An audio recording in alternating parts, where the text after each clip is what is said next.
Mayank, you can start. Okay, ma'am. Good evening, everyone. On behalf of the AICTE Training and Learning Academy and Bharatiya Vidya Bhavan's Sardar Patel College of Engineering, our Chairman Board of Governor, Dr. Sesha Iyer, Principal in Charge, Dr. Mohan Murudi, FDP Coordinator, Dr. Shamli Solanki, FDP Co-Coordinator, Dr. Kiran Bhole, I, Mayank Patankar, extend a very warm welcome to one and all for the second day of this AICTE's 2-week hybrid faculty training program on stress management, art of living, and effective communication. Yesterday, we had a very wonderful session by Dr. Bishaka Majumdar on shaping emerging leaders, which I believe has definitely helped us get a better perspective to become as well as shape better leaders. Now, I would request Amisha to introduce our today's speaker. Thank you, Mayank. So, our today's speaker is Dr. Shiji Lyndon. Dr. Shiji Lyndon is a faculty in organizational behavior and human resource management with KG Somaiya Institute of Management in a PhD in leadership from Shailesh J. Mehta School of Management. She has 17 years of experience in teaching, training, and research. She is a professionally certified coach from ICF and has facilitated more than 500 hours of client coaching for various organizations. She is a certified Hogan practitioner and helps identify coaching goals for her clients. Dr. Shiji is also certified in talent assessment in Talent Hewitt. Madam has also conducted various training programs in area of personality, interpersonal relationships, leadership, goal setting, time management for various prestigious organizations. She is certified in mixed method research from St. Gallen University, Switzerland, and has been a recipient of gold medal from MS University, Baroda. She also has contributed and presented various research papers at both national and international conferences. She is an associated editor of journal Business, Perspective and Research Sage, and is also a reviewer of leading journals. Madam has extensively trained faculty from various B schools and universities across India. Dr. Shiji Lyndon was a distinct faculty of SPJM Institute. Ma'am is going to take a session of the art of receiving and giving feedback. We welcome you, Madam. Thank you, Amisha.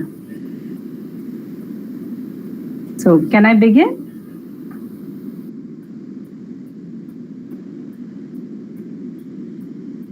Yes, ma'am. Yeah. So, good evening to all of you. I hope you are all doing good. Yeah. So, the moment I see the screens with only some pictures, I get very, very nervous. Right. So, it would be great if at least some of you could switch on your videos, because otherwise it gets very difficult to communicate. And the session that I have prepared is supposed to be totally interactional, because there's no much theories that I can teach you with regards to how to give feedback, right? And for me as a facilitator, if I don't see you, if I do not get any feedback of how it is landing on you, right? So it would be great if at least some of you could switch on your videos, and more than anything, I would require your participation, because this is supposed to be conversational. This is not one-sided, right? So from what you would be telling, what you would be sharing, your experiences so far with regards to interacting with people, especially in the organizational context, from there we will be building on. In fact, I just realized that in Google, when the moment I start sharing the screen, I will not be able to see you. So what I'll do is I'll keep switching. I'll share and I'll stop share. I'll keep doing that so that I can also have a look at it. So thank you so much, Dr. Shamli, Dr. Kiran, and Dr. Monica for switching on your video. It really helps. Okay, so I hope I have your buy-in for the conversation and talking. So let's create an environment where we are going to have a conversation and we are going to learn from each other, right? So we are going to, as the student Amisha, as she introduced, we are going to talk about the art of giving and receiving feedback. And my experience, total 17 plus years of teaching, training, research experience. And in my experience, what I have realized is broadly there are two types of faculty.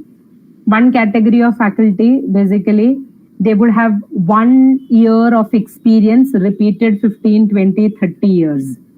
Nothing changes, right? On the other hand, you may have people who have actual 20, 30 years of experience. Now, what do we mean by 20, 30 years of experience? It means that each year what they do and how they do changes. It is not the same thing. It is not what we taught 5 years back, that, the same style, same content. So if we have to keep evolving as human beings, we have to keep evolving, growing. One of the sure ways of evolving and growing is basically getting based on the feedback that we receive. And it is also equally true that not everybody is very good in receiving feedback, and similarly not so much in giving feedback also, right? So we'll have some conversation around it. So let me just share the PPT so that you get a look at what we are going to do. Is it visible? Yes, ma'am. Yes, but you have to put it in a presentation mode. At present, it is not in presentation mode. It is not? It's not showing full screen? Yeah, it's not showing full screen. I have actually put it on the...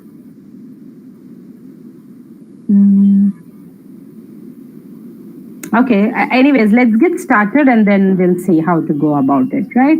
So broadly, the session, we are going to talk about two things. One is about giving feedback and one is about receiving feedback. And we're going to practice. There's a lot of examples, a lot of questions, a lot of thought-provoking things that I'm going to ask you, right?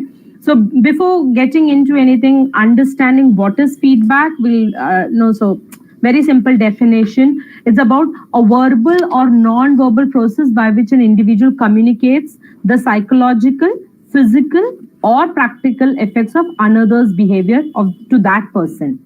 So when we are talking about feedback, we are not only talking about the verbal feedback, but we are also saying that we are talking about how to give and receive non-verbal feedback, right? So we are going to focus more on the verbal, but then feedback. So sometimes you, like especially from students, a lot of time, unless you have really created that safe space for students, you would not receive too much of a verbal feedback.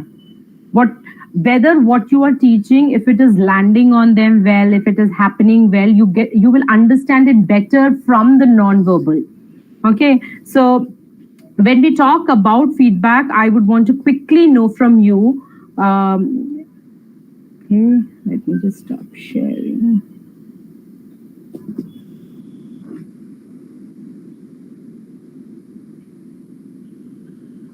Is the sharing stopped? Yes, ma'am. Yeah, okay, sorry. So yeah, thank you so much. It looks better now. Otherwise, having the screen in front and only talking to the screen is not so good.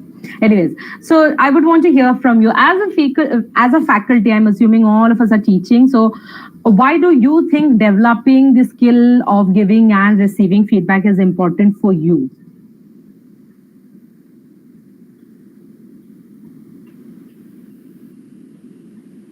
We can very well know like what the participant have understood so far.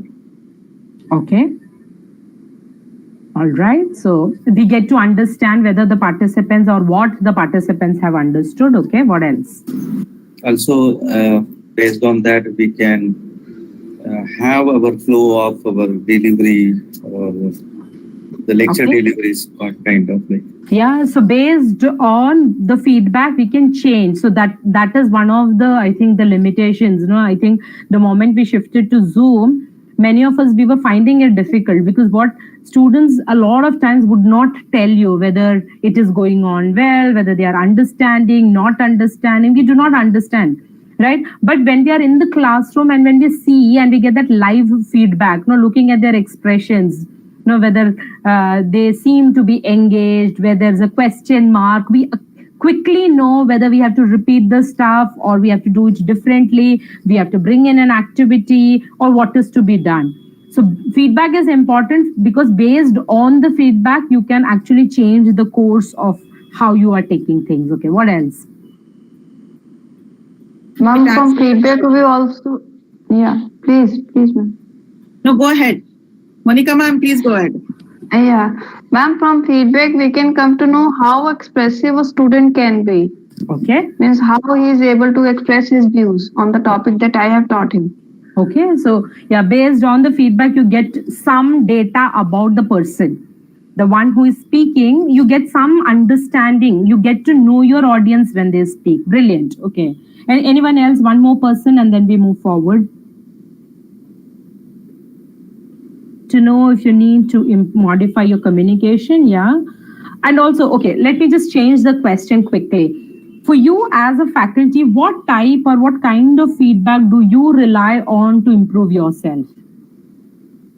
So when you're asking for feedback, whether it is from your colleagues, your peers, your superior, your students, what is the kind of feedback that you generally rely on to improve yourself? How do you ask? What do you ask, if at all, if you take feedbacks? And I'm sure maybe in some of the organizations, most of the organizations, there may be a formal feedback process as well. So what do you really depend on for yourself? What kind of feedback do you depend on?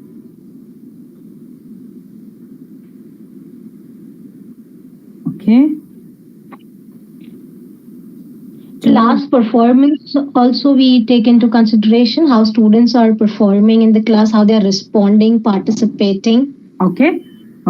So based on how they are responding, how they are participating, we get some idea. So that could be a piece of feedback, but that's a little passive, no, based on. But how do you seek feedback? What kind of feedback? So that could be one that you depend on their performance and what is happening in the room. Okay. What other kind of feedback do you depend on to improve yourself year on year?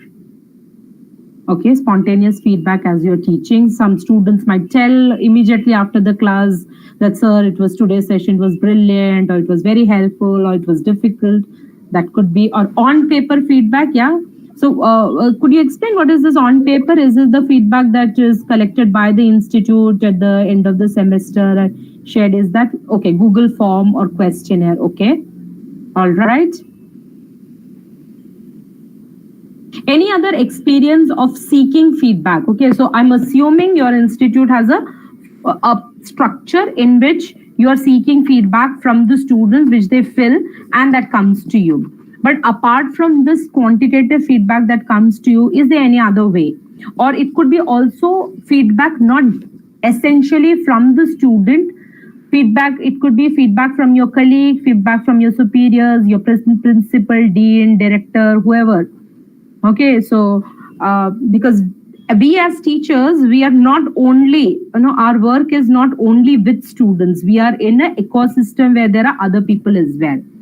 So is the feedback only coming from student, or are you seeking feedback? Yeah, 360-degree feedback appraisal. So are you actively doing it, getting feedback from other people also apart from students, or is it just the students? Whichever way, it's fine, right? So I remember when I started my career in the initial years, I was teaching in a degree college, right? Where I was teaching BCom, BBA students. And that time, I remember the initial 3-4 years, the only feedback that I sought was the student feedback, but it is not the case anymore. I realized that depending only on student feedback for my improvement, my growth, may not be the best thing to do. It may not be complete. To get a holistic understanding, I need to do more, right? So in today's session, we are going to talk about what is this feedback, and when we are either receiving feedback. So let me just clarify that when we are talking about receiving feedback, we are not only talking about receiving it from the students. We are talking about receiving it from others as well, other stakeholders. It could be staff, it could be other faculty.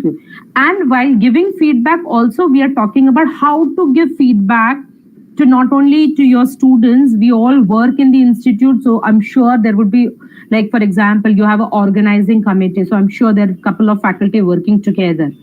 And as we work together, we need to give feedback to each other. If you're not engaging in giving feedback, we are not improving. We are not improving ourselves, and we are not even improving as a team. But then a lot of time what happens is people are not able to give feedback because they do not know how to do it. And the moment they do it, sometimes we may have some terrible experience of giving feedback, in the sense that हमने कुछ बोला, किसी ने कुछ और समझा, and there is a rift and things like that, and one or two experiences like that, and you say, my god, it's a scary business, I don't want to give any feedback. Any experience like that, giving feedback going wrong, कि आपने कुछ feedback दिया, it landed on very differently from what you thought?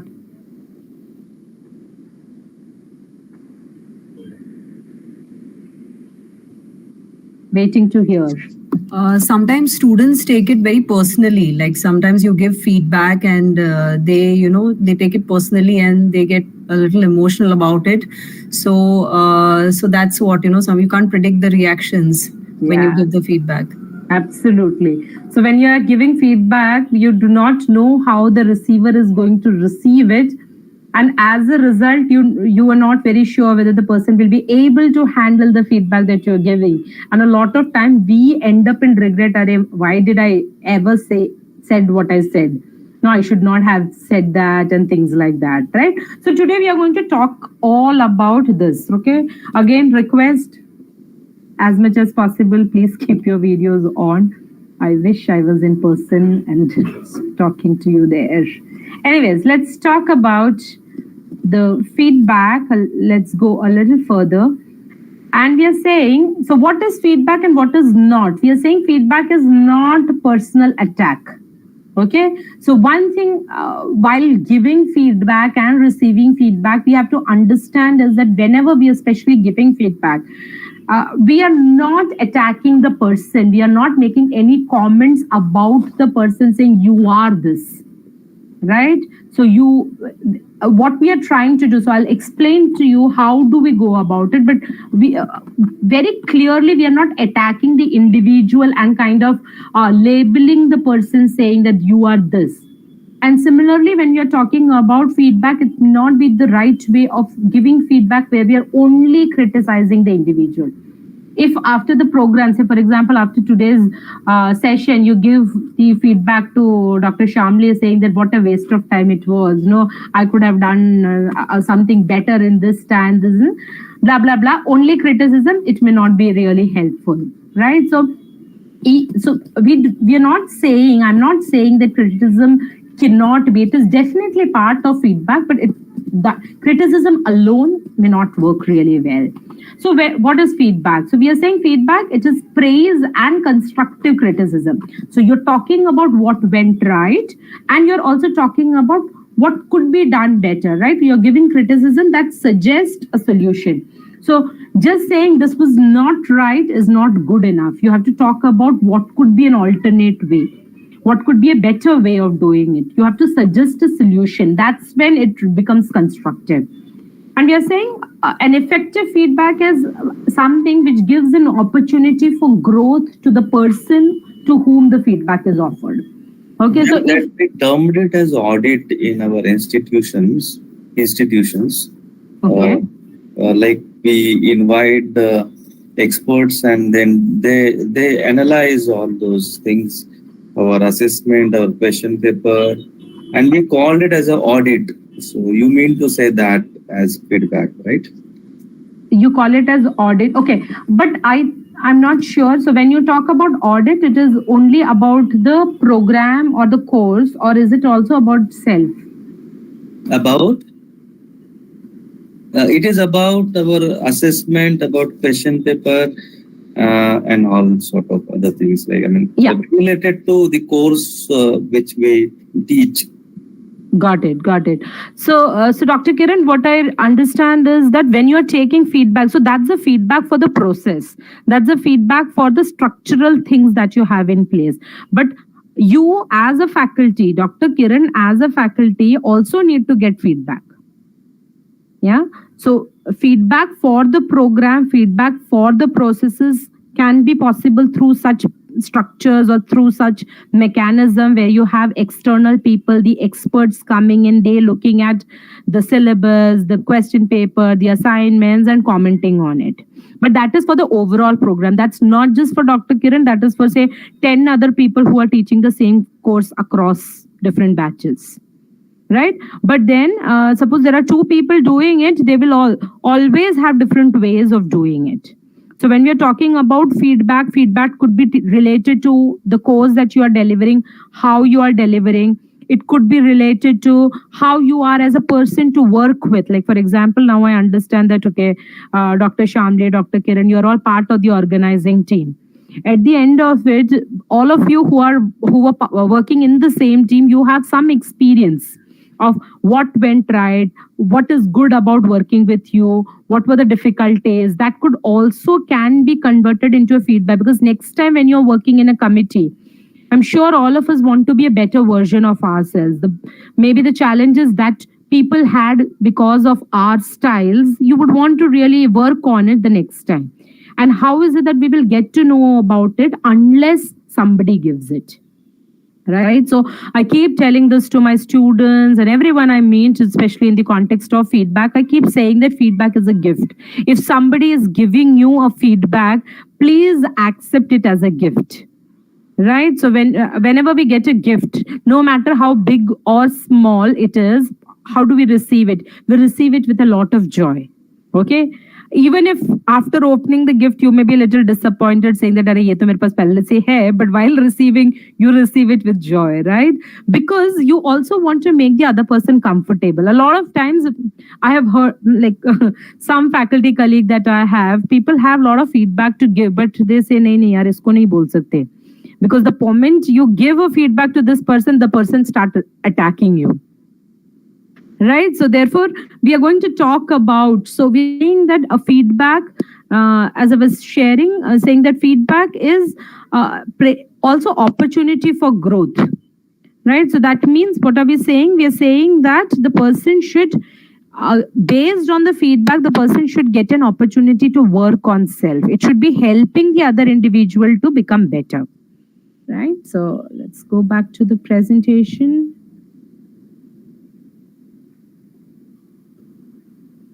Okay. And okay, quickly talking about why feedback. So we are saying that we engage in feedback because feedback is a source of motivation and self-esteem. Okay, all of us as individuals, no, even if we've been doing something all through our life, the moment somebody gives you feedback saying that, hey, you're so good at this, no, it becomes a reason for us to feel happy, to feel motivated about doing it the next day. Like, for example, those of us who kind of do anything at home, it could be cooking, it could be taking the family out, any of those things, no, which has become like a routine.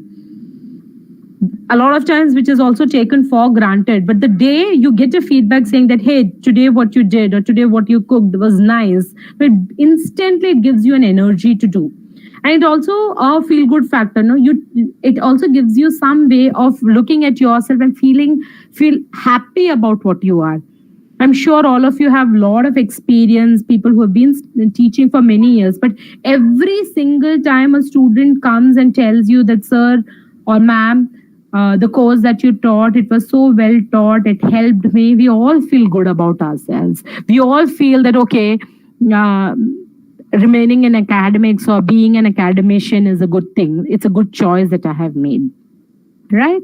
Another reason why we should be giving feedback is to reinforce the behavior. Right?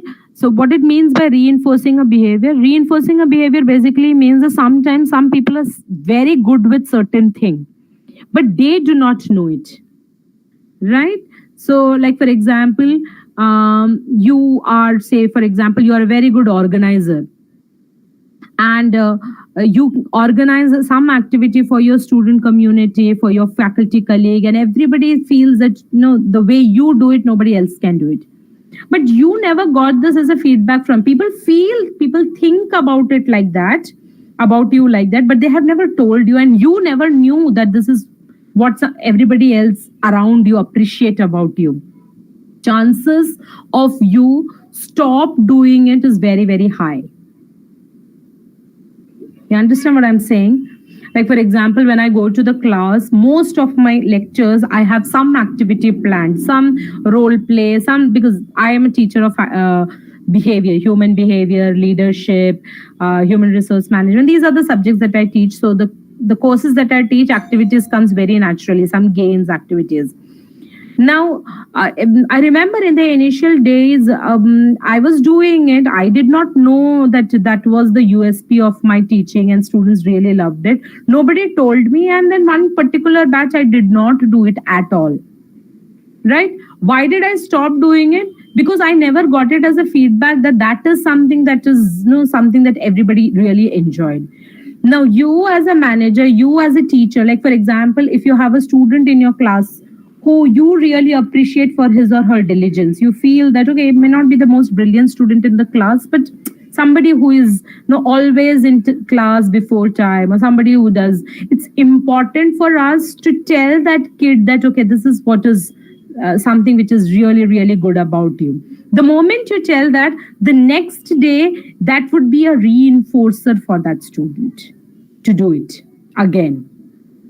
Are you with me? Yes, no? Any experiences around it? How any feedback for you or for someone around you has been a reinforcer? Yes, absolutely. Yeah, any specific example?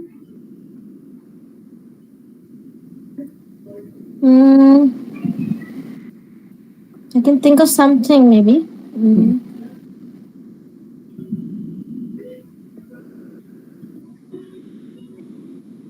Okay, waiting to hear from others.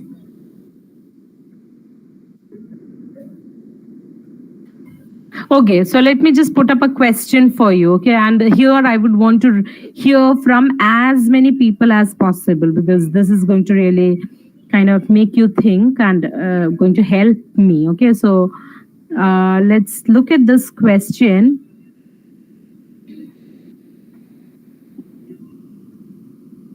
Okay, what I want you to think and tell me is that think about the least useful feedback you have ever received. Okay? You have to, maybe you can just write it down also, because I'll just stop sharing in a minute. You think about the least useful. As a feedback, just kuch bhi, there was just nothing that you can do with that. Okay? And the second part of the same question is that what did the person giving feedback do or say that made it so unhelpful? Okay. So the person who was giving this feedback, which was so very useless, what did the person do or say that the feedback became so very unhelpful? Is the question clear? Okay, I want to see and hear from as many people as possible.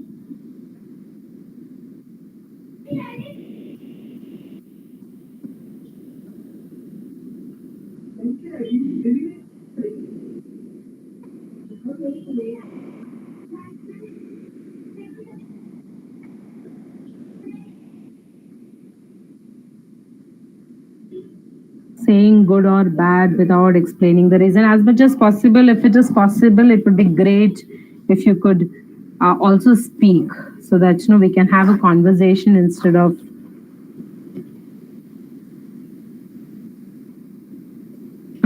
okay. Had Vedic chanting in my class and students said ouch. Okay. I don't know, it's not ouch, it's ooh. Okay. Now, what happens is the same thing when it is said, it could sound different. So that's the reason I'm saying. Feedback like okay or good. Okay. I want to hear, okay, if someone can unmute and speak and explain what was the feedback? Why do you think it was not helpful? Especially what made it unhelpful? Or maybe you can also talk about what would the person giving the feedback should have said or done to make it helpful? I think a vague feedback like you need to change, without being specific about what exactly is the change that is expected. So sometimes when a feedback is vague and not specific, that can not be really useful. Okay, thank you so much, Shirley, for sharing that. So, Shirley, the point she is making is when the feedback is vague without any specificity of what needs to be changed, then it's not useful. So, Shirley, have you received a feedback like this in the past when somebody gave you very vague feedback without any specifics? I can't recollect an exact instance, but yes, I feel there have been times when people have given not very specific feedback or in general, or sometimes it's according to their perception. Like yesterday, we had the speaker who's brought up this term. She used the term feed forward instead of feedback. Yeah. So she said feedback is generally after the event has occurred, so it's not much of a use. So probably if you use feed forward, you give them the feedback or the response what can be done so that they can improve their communication, and it's not like after the event is over. Okay. Great. Thank you for sharing that. That really helps. Okay, anyone else who could, if you can really think of one specific instance where you got a feedback and it was unhelpful, and talk about what made it unhelpful or what could have been done. Anyone?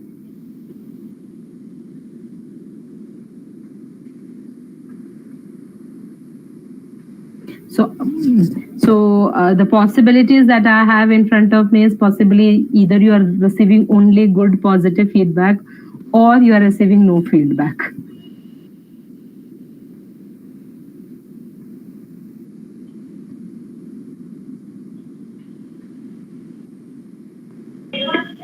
Ma'am, sometimes we receive feedback as a part of formality. Since everyone is coming to you and giving feedback, so some people also come to you and they give you feedback like it was okay, good. They didn't mean to come actually, but since everyone is coming, so let us go, and otherwise they'll feel bad. Okay. So thank you, Dr. Sandeep, for sharing that. If I could just take it a little forward, can you think about, you don't have to give details, but can you think about any specific situation when somebody gave feedback and you felt it was more like a formality? Yeah, I can just recall one incident. Okay, great. So what is it that made you to feel that this person, whatever he or she is saying, is more like a formality and is not really meaning it? What was it, or how was it given, which made you think or feel that, oh, this is only formality, doesn't really mean this? Kind of after program, I was just passing by. And when they saw me, and then they suddenly felt like, we should give some feedback. Which was not planned. Okay. I felt like that. Okay, thanks for sharing that. So there's the takeaway for us from there. No? So when you're giving feedback, it is very, very important that we do not give feedback that, by the way, aap dikh gaye to humne bol diya. Understand? So the moment like what Sandeep is sharing, the moment you get a feedback like that, okay, I saw you, so therefore I'm telling you, that means that you really do not intend to give you that feedback, and therefore the person who is receiving it finds it difficult to value your feedback. So therefore, when we are giving feedback, it is important that we create a context. Okay, and as I'm saying, this is not only about giving feedback to students. Okay, it is also about giving feedback. It could be giving, like, for example, at the end of the program, you might want to give feedback to the organizers. You might want to give feedback to the speakers. Okay, so it's not only with students that we are learning, and it's an important skill. In my career so far, a lot of my relationship with people have built over a conversation around feedback. Like I very specifically, for example, recently, so in KJ Somaya, we have a Center for Diversity Management and Inclusion. So it's basically a center where we work around topics related to diversity and creating Somaya as an inclusive space. And I'm the chairperson of that Center for Excellence. And recently on Saturday, we had a 1 full day workshop by Axis Bank, and we had the head of diversity inclusion at Axis coming there.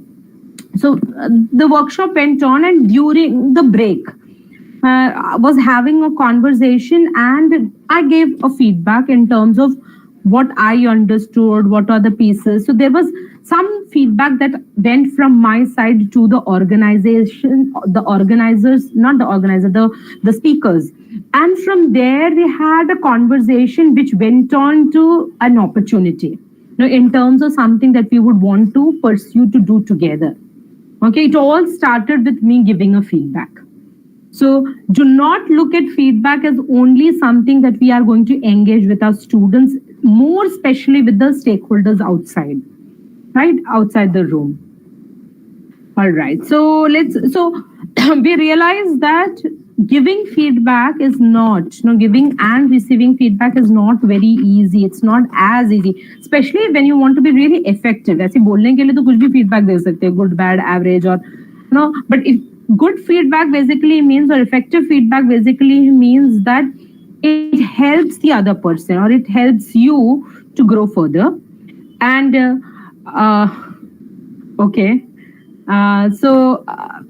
It helps you to grow to the next level, and it is very specific. So we'll talk about it. I want to give you more examples around it, right? So, okay.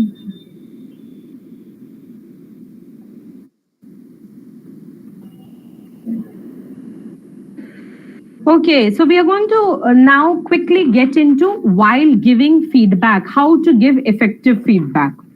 Okay, so let's see. I'm going to put up some questions to you, and then I'm going to ask you what's wrong with this feedback. Okay, so I will put a statement, and you have to tell me what's wrong with this feedback. And we'll have 2-3 statements like that, and then we will see. And that's the way we are going to learn what not to do, right? So the first statement: you're always such a disorganized person. Suppose you give this feedback to somebody in the class, to your student or somebody in your team. What happens? What's wrong with this feedback? Maybe it is not specific. It is not specific, okay. It's also negative. It is negative, so we can't give negative feedback, is it?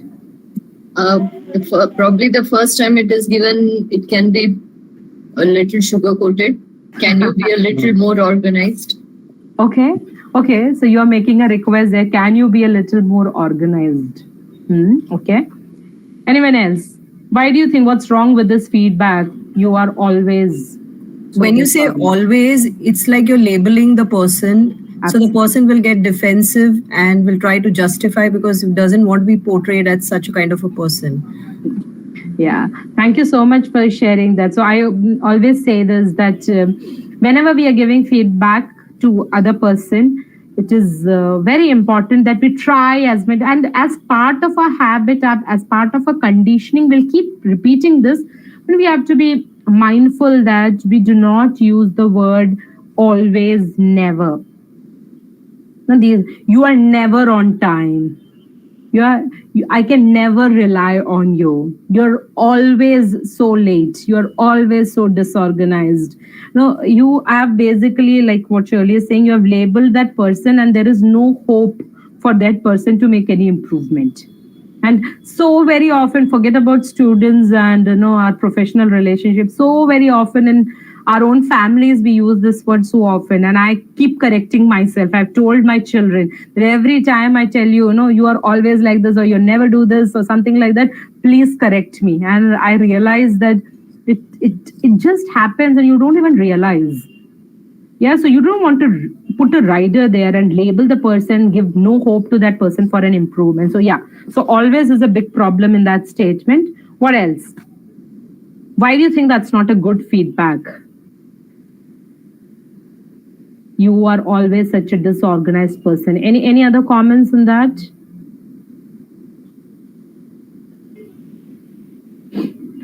If you get a feedback like that, if somebody were to give you a feedback like you are always such a disorganized person, so let's remove all this for now. You are a disorganized person.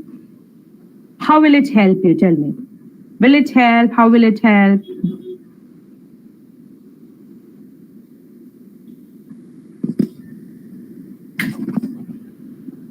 It will not help because, it's like taking a criticism. And usually whenever it comes like a negative feedback, our mind does not accept it because we know that it is not always that we are doing it. Maybe unknowingly it has happened. Okay. Yeah. So this feedback, it sounds more like a personal attack. No, you're saying you are this. You have labeled that person, right? And we are saying that there are no behavioral observation. You are not talking anything specific in terms of, so when you say disorganized could mean so many different things to different people. Right? So whenever we are giving a good feedback or to make a feedback effective, if you can talk about behavioral indicators as much as possible, it will really help. Okay, so disorganized means what? No, you were not prepared for the lecture, you have not done your homework, you have not submitted the assignment, your things are not put together, you've not replied to emails, you do not have your calendar in place. It could be so many different things, right? So therefore we are saying that whenever we are giving feedback, behavioral observation has to be something that we try to bring in. Okay, let's see the next statement. It says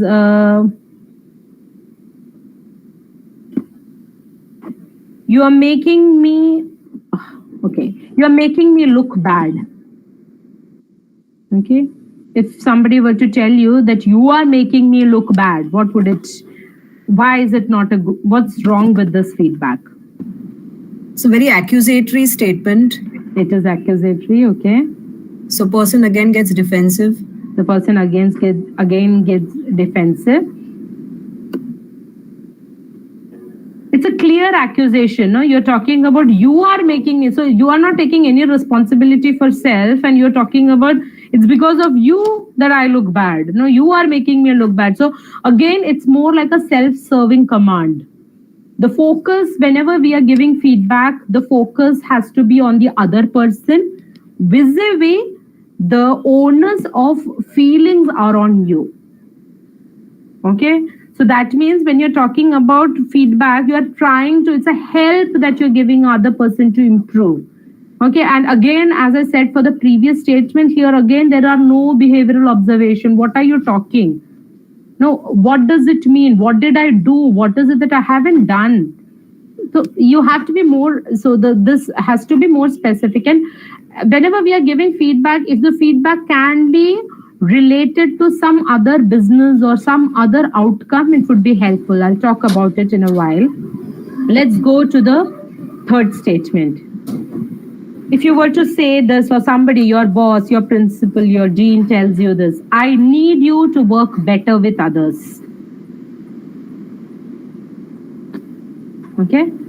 So if suppose your dean or your principal, whoever tells you this, saying that, and during the appraisal tells you, hey, I need you to work better with others. This is emphasizing more on his need rather than the other person. Okay, so this is that person's need, the principal's need, not about the other person. Okay, what else?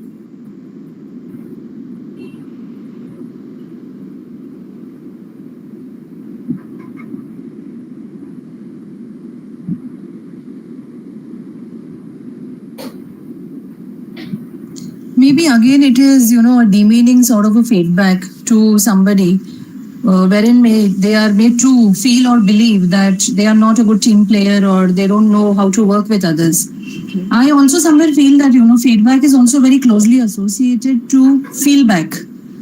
Like you really have to feel, you have to bother about the emotions of the other person to whom you are giving it. Only then it can be reciprocated in a better way. Yeah. Okay, so you at least need to gauge how it is going to land on the other person, how it will make the other person feel, right? Very relevant. Like many other examples or the many other points that we made in the earlier thing, again, we are saying that when somebody tells you, I need you to work better with others, again, it does not talk a lot about how, what, where I did not work better, what should I do? Do I need to spend more time with them? Do I need to take instruction? Do I need to give instruction? And it's also suggesting to some extent that the person who is giving the feedback is not willing to listen. Yeah. So there seemed to be an unwillingness to listen. It is like, I need you to work better with others. So it is like, it's more like a command. Feedback, for an effective feedback, you need to have what is called as a conversation. Why is it important to have conversation around feedback? Feedback is not something you tell. Feedback is a conversation that you engage in. So when we are giving feedback, we have to be mentally prepared that I'm not going to go and tell the person and it gets done. No. You share a feedback and there has to be a response that comes, and there has to be some conversation around the feedback. How and why is it important to have conversation rather than telling?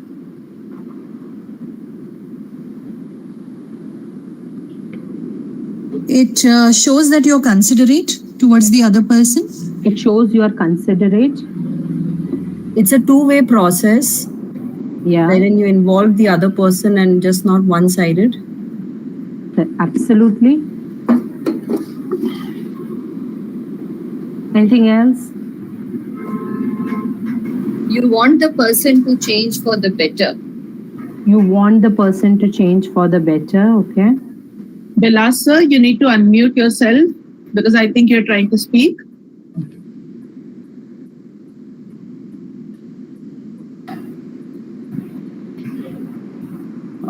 Yeah. You are comparing with the others that you are the only that you are not doing better and others are very good. Okay.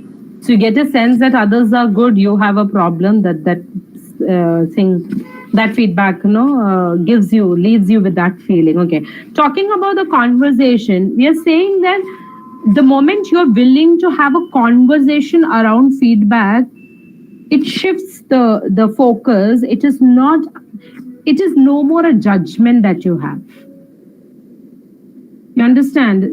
Like the moment I say, I need you to work better with others, I have already created a judgment about you that you do not work well. And I'm telling you, do this.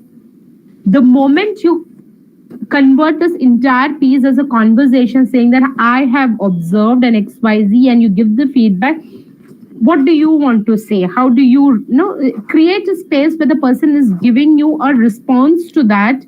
Then what happens is you're willing to change or willing to have a different perspective of the situation. Are you with me on this?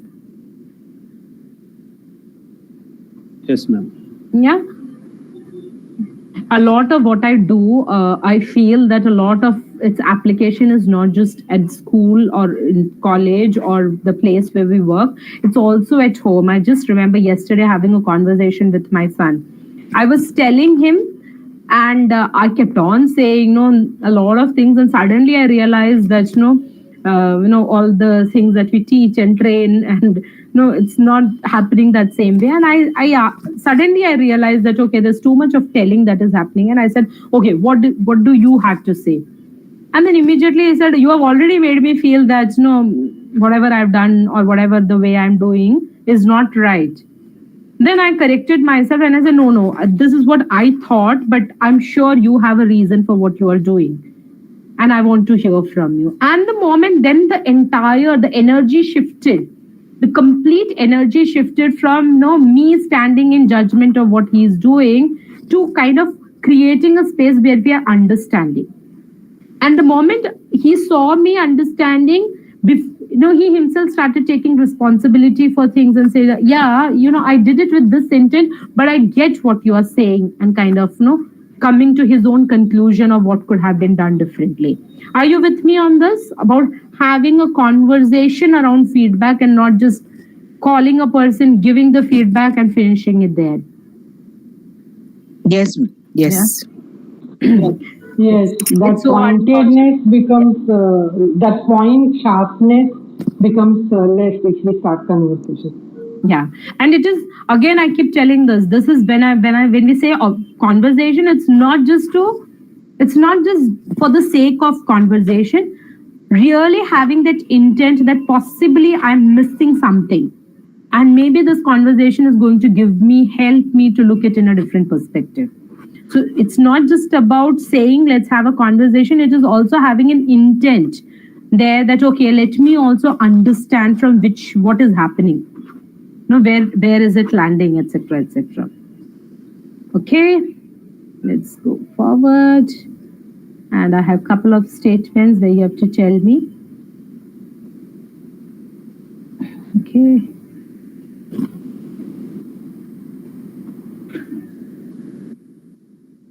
Okay, what's right about this feedback? So let's look at some feedback which seem to be relatively better, right? Okay, and you have to tell me what's right with this feedback.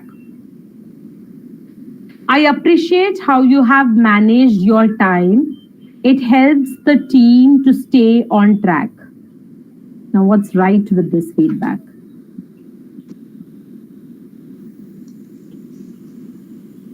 You've shown how the person is a valuable asset. You are maybe, somewhere rewarding that person with good words. So that makes them feel positive about whatever work they are doing. Okay. Anyone else? Hello, ma'am. Yeah. Hello, ma'am. Nargis here. Yeah. Good evening. Ma'am, I think complimenting a person, time to time, it's on a regular basis, also sharpens the person for near future work. It's like continuous and consistency is there also. So it keeps on track, updated one. Okay. So, okay, anyone else before I take it? It is exact and specific. It is exact and what he liked, what the other person liked about, what he's appreciating. Absolutely.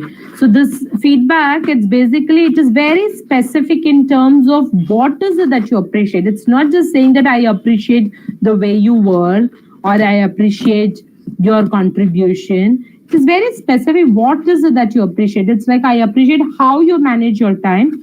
And it is made even better by kind of relating it to a useful outcome. It's not just saying that, you coming on time is what I appreciate. It's also talking about how that is helpful.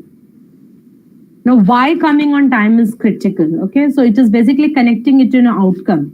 So while giving feedback, if you can be specific. Second, if we can talk about the outcome, if you can talk about specific behavior, it's great. And to take it one more step further, we are saying that if you can connect the behavior to a larger outcome, how that behavior kind of helps in the larger outcome, that would be really, really helpful. Okay, let's look at the next sentence.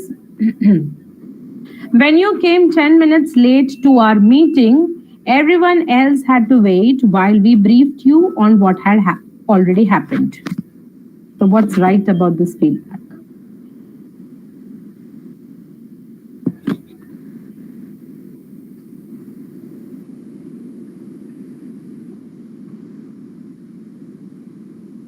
Is very specific.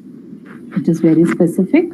It is mentioning why exactly the other's time we wasted, because of that you came late. So it is giving a justification also related to the time management and all that thing, so that the other person will understand the time importance related to. So it is very specific actually. Okay. Anyone else? It is like saying that you came late in a polished way. You have come late? Saying that you are late in a polished, sugar-coated, like Madam said. Okay, sugar-coated. Okay. I would say, like somebody else earlier mentioned, that it is very specific in terms of what is, like for example, if I get this feedback, if somebody were to tell me this, Shiji, when you came late 10 minutes to the meeting, everyone else had to wait while we had to brief you. It gives me very clear indication of what is not right. What is that I need to correct? Okay. So I know exactly that next time when I have a meeting, what is it that I'm supposed to do or what is it that I should not be doing. It's very crystal clear because of the specificity. The second thing is, it is not just that it is specific, it is also talking about the way it is impacting others. It's not just that one person, it is the entire team which is suffering because I came late. Because 10 minutes of 5 people makes it 50 minutes, right? So if they take 10 minutes to brief me what has already been discussed, I'm basically wasting 50 minutes because there are 5 people and their 10 minutes is getting wasted. So I kind of get an impact of me coming late, how it is kind of creating problems. And it gives me idea of what I should be doing and what I should not be doing the next time. Okay? You haven't set up any customer meetings, any parent-teacher meeting, whatever, in our context this week. This will affect the whole team's results. Okay, we have already... One request. Yeah. Yeah, I'm getting slide number 7 only. So I think...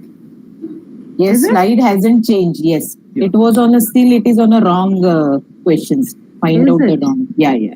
Oh, 1 second. Thanks for sharing that.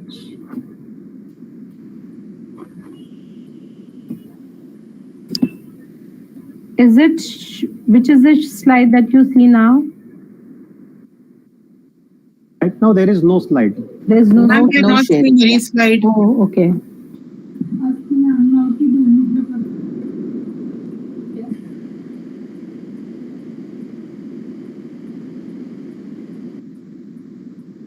Can you see now? Yeah, it is fine now. Yeah. I'm so sorry. Yeah. Thanks for sharing. This is also one type of a feedback. Yeah, absolutely. Very clear and very specific. Only thing is my struggle is the moment I put up the PPT, I can't see anyone and I get lost. Okay. Anyways, coming to the third statement, this should be fast now because we have already shared. So the third statement says you haven't set up any meetings this week. This will affect the whole team's results. What is right about this feedback?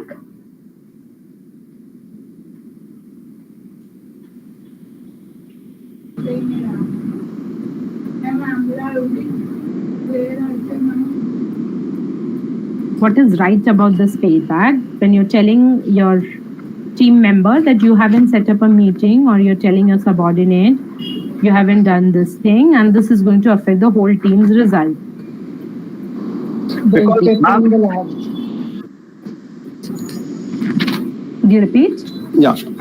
Since it looks like a teamwork is there, and if suppose somebody is one chain, that is a chain, and then one block of that chain is not there, so it will hamper the complete team's results. Yeah. So absolutely. So remember the in the previous slide we were talking about I would want you to work well with the team or something like that, right? Vis-a-vis when you're telling, like for example, if suppose you're organizing an event and you are the convener or you are the coordinator and you have people working in the team, and people come back and saying that, hey ma'am, XYZ had the responsibility to call the meeting, he is not calling the meeting, so therefore we do not have any updates. You as the coordinator now have to communicate to the faculty. A lot of time what will happen is people give feedback without really giving them the specifics, like in the previous slide where we said that, you are not, I want you to work well with the team, I want you to, here very clearly saying that what is it that the person should have done and has not done, and what are the repercussions. Okay, I hope it's becoming clearer to you that what not to miss while giving the feedback. Yeah. Okay, so very quick question to you. Whenever you're giving the feedback to an individual or to any person, it could be another professional, another professor, a staff, a student, what is the intent? What should be your intent when you're giving feedback? A corrective. What is that? A corrective. Corrective, okay. What else? To see better results. Okay. The same thing can be done in a different way. Okay. So the improvement can be seen. Okay, so when you're giving feedback, the intent is to see improvement. Okay. Yeah. What else?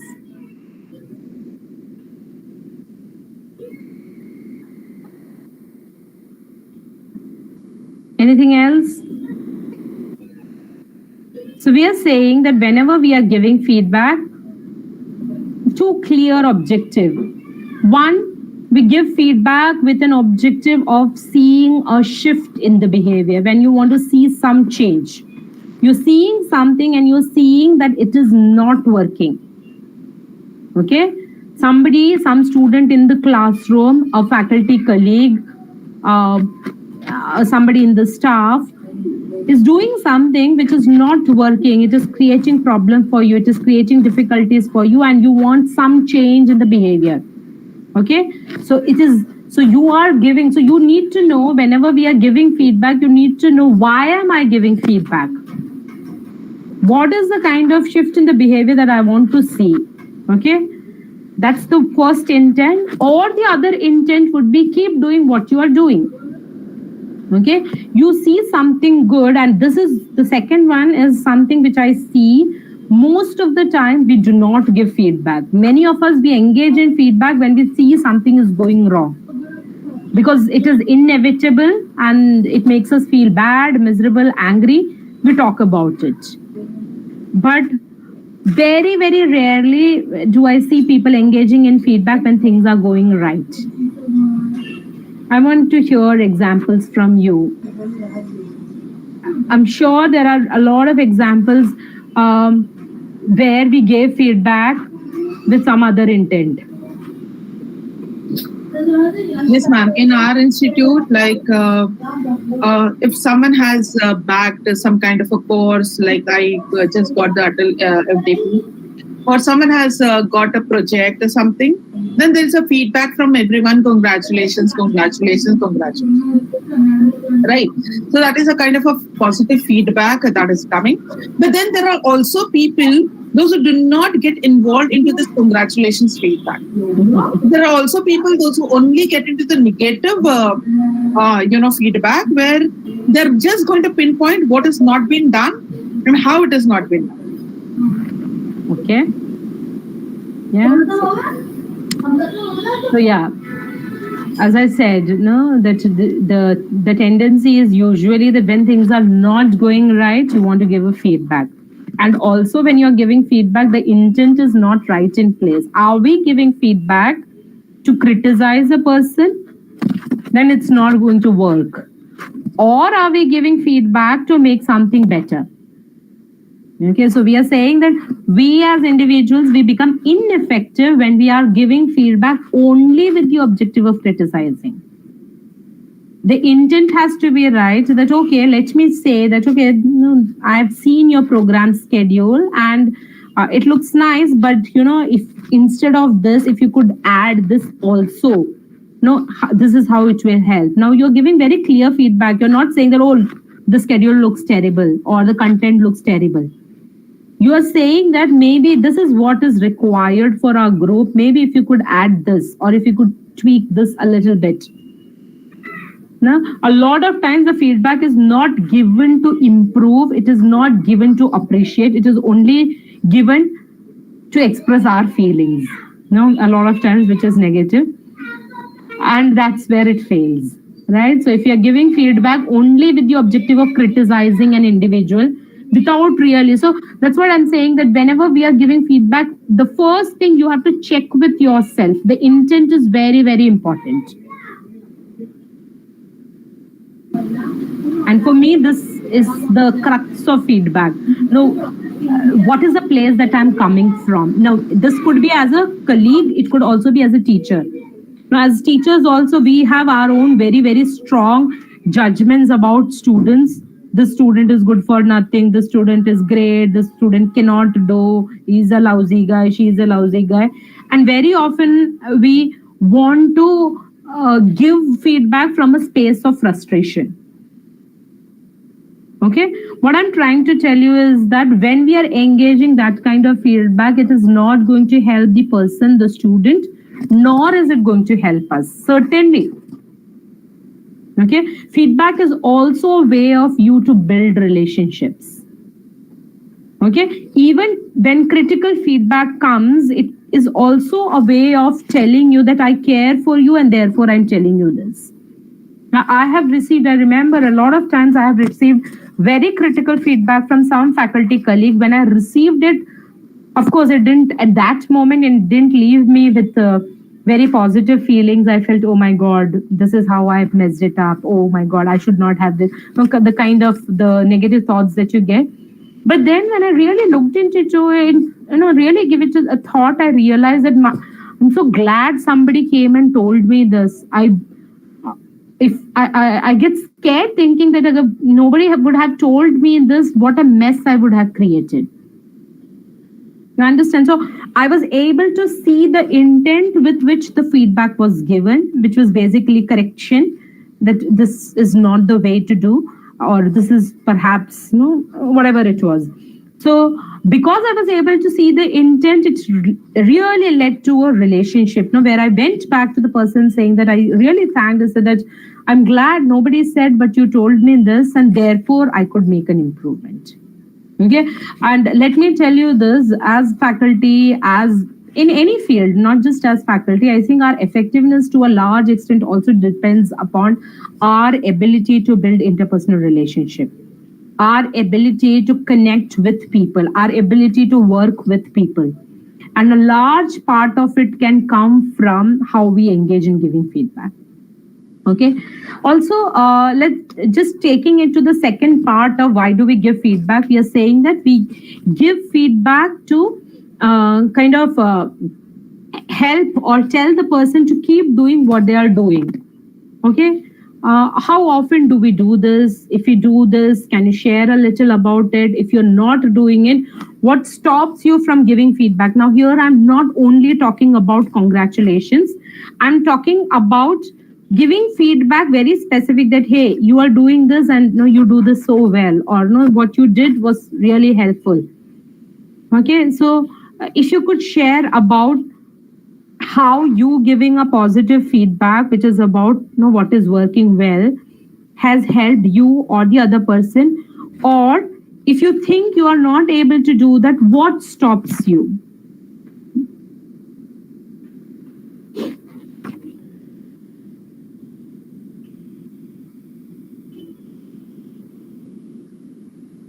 Ma'am, can you repeat the question? Yeah. My question is with regards to giving positive feedback. Okay, so I want to hear from you your experience of when you told somebody about some positive, very specific positive behavior, saying that, oh, you did this well, or you usually do this well. When you give positive thing, how did it help you or the other person? That's one. Second is, I generally think, do not give very positive feedback, because many of us we think that ये तो अभी इसमें बोलना क्या है, तो पता ही है वो अच्छा बोलती है या वो अच्छा ये करती है, she is good in research. No, and we do not engage. So if we are people who do not engage in too much of giving positive feedback to others, what stops us? I think positive feedback reinforces the behavior and makes them even repeat the behavior. So if you want a behavior to be repeated, then probably you can reinforce by giving a positive feedback. Yeah, but can you surely share some example from your own experience where you engaged or did not engage in positive behavior, giving positive feedback? Especially when it comes to students, like in with regard to communication and public speaking.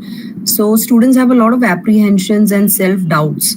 And because of that, they're not able to perform well. So even if you give them the smallest of positive feedback, they feel really encouraged and it totally lights them up. Like you can literally see that kind of expression on their face. And it encourages them then to be more confident the next time. So they won't try to avoid or shirk away from public speaking, but probably it will encourage them to come forward more. Absolutely. Okay, anyone else? Anyone who finds it difficult to give positive feedback? This difficult means you do not see the need to give positive feedback. अब इसमें बोलने की क्या बात है? मतलब that kind of a thing. No, okay, this is there. It's given.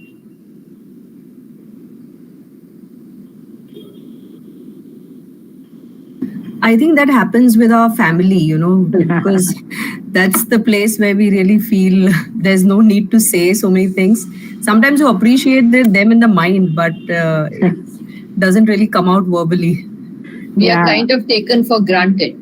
Yeah, we are taken for granted and we also take for granted the others. Right? And what happens? Many a time it also is about, some people feel giving positive feedback it may get to their head and they'll start flying high. I've seen teachers telling this to students, especially in school, that I'm saying this, but you don't start flying, remain grounded. Yeah, I was waiting for this because this seemed to be, our conditioning, especially in Indian culture, is that anything good we do not want to really communicate because we think that, this will, the person will not be grounded anymore and the pride and things like that. But we are saying that unless you know what's working well, it's like I always do this whenever I go to the class. When I finish a course, I tell students specifically, tell me what went right in the course. So some students tell me that, ma'am, a lot of faculty do not ask this because this may sound as you need compliments. No, if I come to you and I say at the end of the session, I say, tell me what did you like about the session. I, as a facilitator myself, saying that, hey, can you please tell me what went right? No, can you tell me?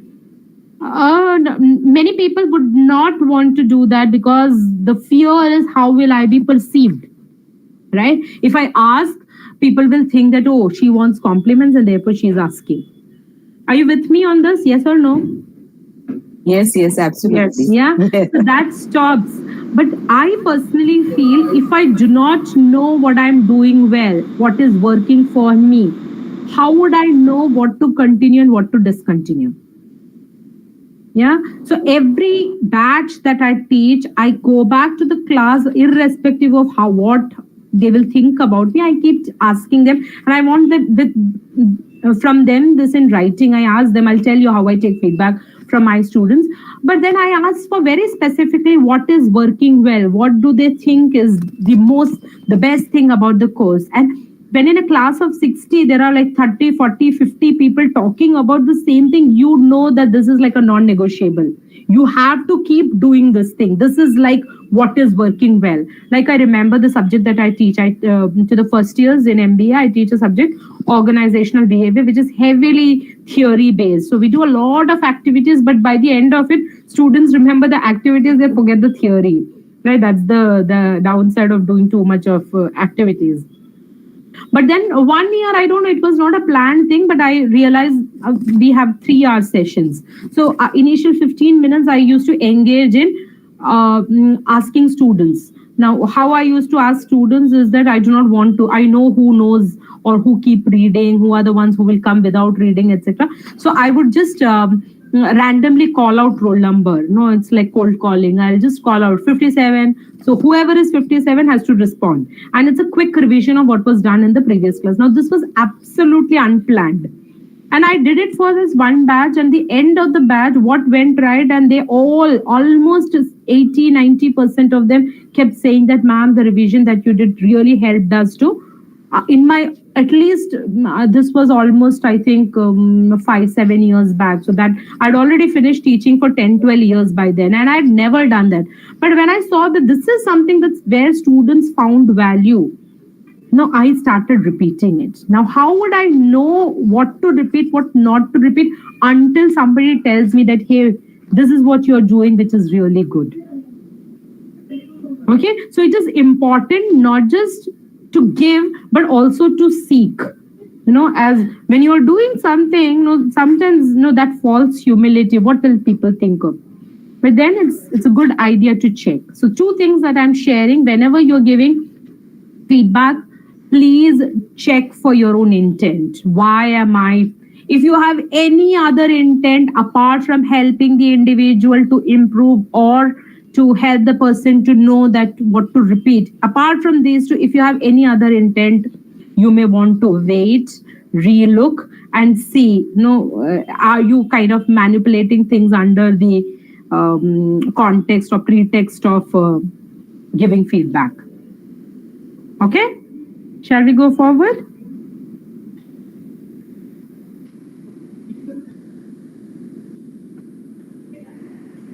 Okay, so the question is, let me just share the screen for a moment. So whenever you are giving feedback,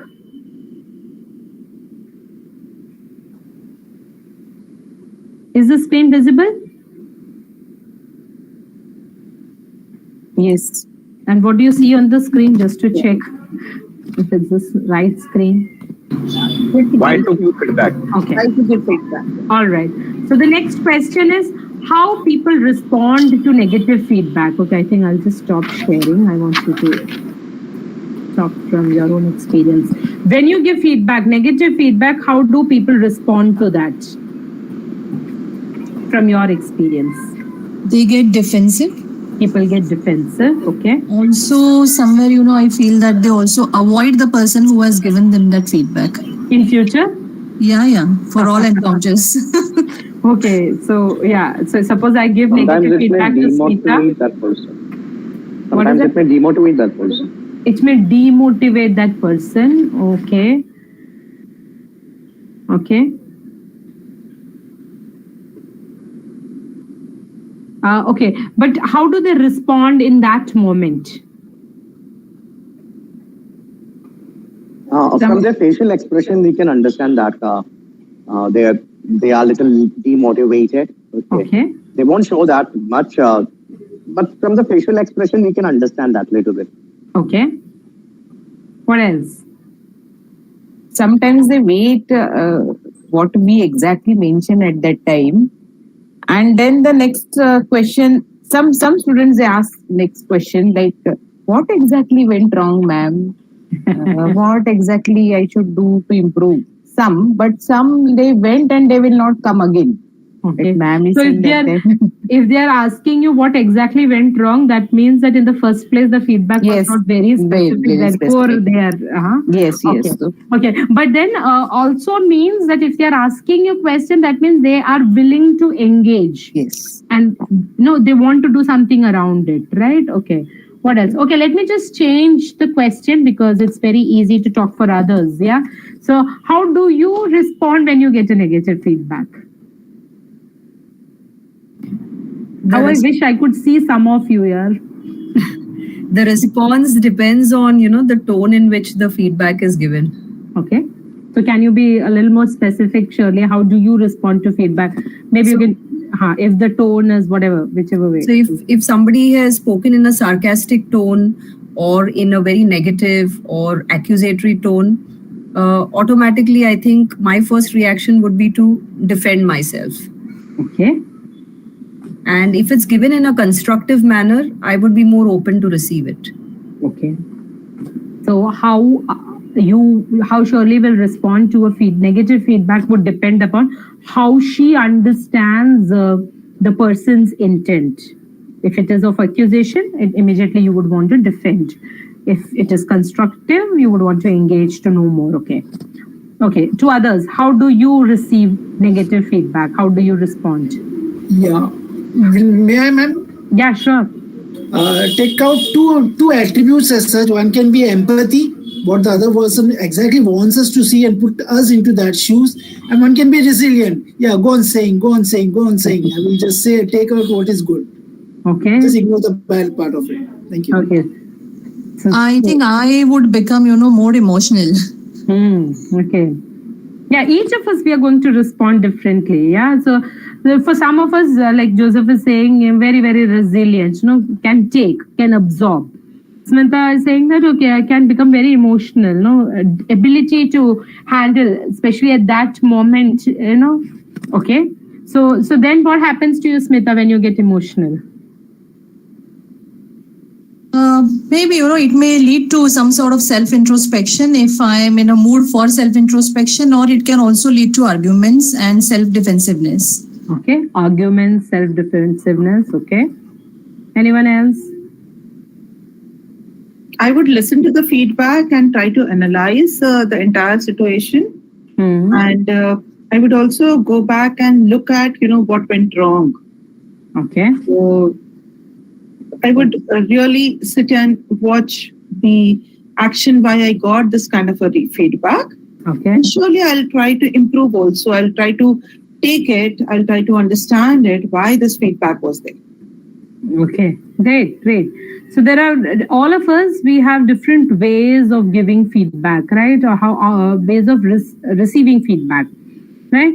And we are saying that while giving feedback, the moment you are giving feedback, you have to be mentally prepared that the acceptance or the way the people are going to respond is going to be different, and you should have some kind of a judgment about it and be prepared.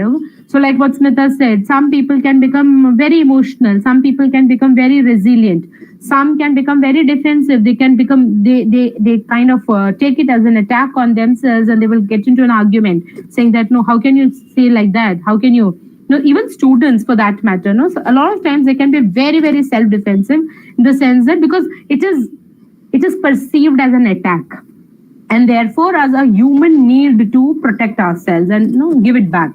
So be prepared, and the point is, when you're giving feedback and you are experiencing this kind of a response where people are acting shocked, or they're angry, or they're resisting the feedback, you should not be surprised, you should not be shocked. Why is this happening this way? Negative feedback, you are going to get variety of emotions. The bigger question is, when you give negative feedback and people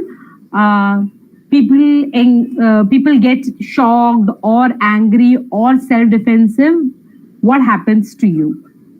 Okay, a lot of our incapacity to give feedback comes from the place that we are not capable to handle these varied emotions of anger, sadness, crying, defensiveness, etc. Agree, disagree? Yes, most of the time Yes. we think about it. If we will say in this manner, the person will feel bad. Yeah. Related to that. A lot of times we do not want to give feedback because you feel that, okay, if I give feedback, this is what is going to happen. The person will get angry, or will start crying, will start arguing, and therefore we refrain from giving feedback. Is this the best thing to do? That just because there's going to be an emotional outburst, therefore we do not engage in giving feedback. Is that the right thing to do? No. So what do we do? Give a feedback in a way like it should leads towards a conversation between the two people, so that even other person will not think that the person who is telling me in a negative way. It should be like little bit in a sweet way, but what we want to tell, that we have to convey the person. Okay, and sometimes the problem with sugarcoating is that sugarcoating happens to the extent that the person doesn't even realize it's a negative feedback. That can also happen. So I would say that you have to be very mindful. See, the point that I'm trying to make is that if you are mentally prepared that these are the ways people will respond to when I say, that will help you, a mental preparation. Second, if you have the right intent in place, you are saying this to help the person. Even if there's an emotional outburst, you can still hold your ground, because you know that you're doing it for the larger good. The person is not able to appreciate it here and now, but then this is going to be helpful. Yes, Vilas sir, you want to say something? Yeah. When we give the negative feedback, we should take care that whatever the shortcomings are there, that we should highlight. But at the same time, there will be some small positive thing that also we should glorify. So whatever positive things, you also talk about it, and negative feedback. So as I said, negative feedback. So, and again, when we are giving this negative feedback, we, as I said, do not sugarcoat it so much that the person does not get the essence of what it is. Okay, I want to hear from you about your experience of giving a negative feedback. Ma'am, but at times you have to sugarcoat it because the students are so sensitive nowadays that if you do not sugarcoat it, they may go and do something. Because recently we had some, cases of copy cases. And that is where they every day kept coming to me as being the head of the first aid department. They kept coming to me, ma'am, what is going to happen? So I had to just tell them, just wait and watch. There is a committee which is going to look at the situation, and please accept it, what you have done, the mistakes that you have made. There's always a corrective. So these are sugar coated because we could see that these students were in tears, and the kind of I would say the situation that they were in. Okay, at that time, these kind of sugar coated feedback is to be given. So it was not actually sugar coated. I had only asked them to be quiet, be calm, wait for the response that is coming from the committee. Let us see what is going to happen. Start preparing now. Start learning. So if you call this a sugar coated, then yes, it was a sugar coated. No, I would not say. From what I'm hearing from you, I do not think it is sugar coated. See, sugar coated. What I'm trying to say is that you should not. The crux of the message should not be lost. Whatever is the message, that has to reach the person, but we have to be very human in the way we talk. Yes. Right? It is not that that's what I've been saying. We are not there to create an accusation saying that you are this, now your life is doomed, now there's no future for you. We're not there to say that. True. Right? But then what is the corrective action, or what is the thing which has not went right? It has to be said, but said it in the best possible way so that it lands on the person. See, we are not, the objective of feedback is to help. It is not for our sake.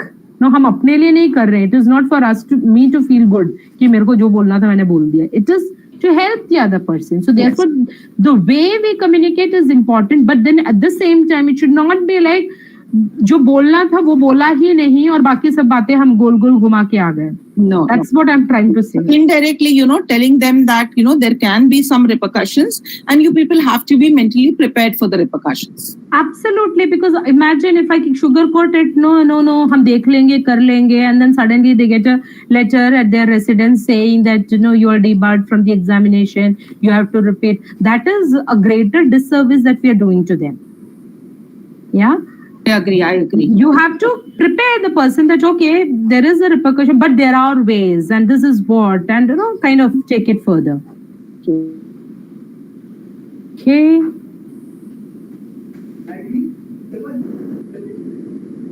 Okay, 1 second.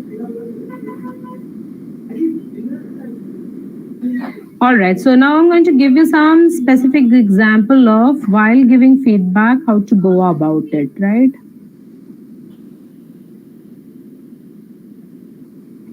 Okay.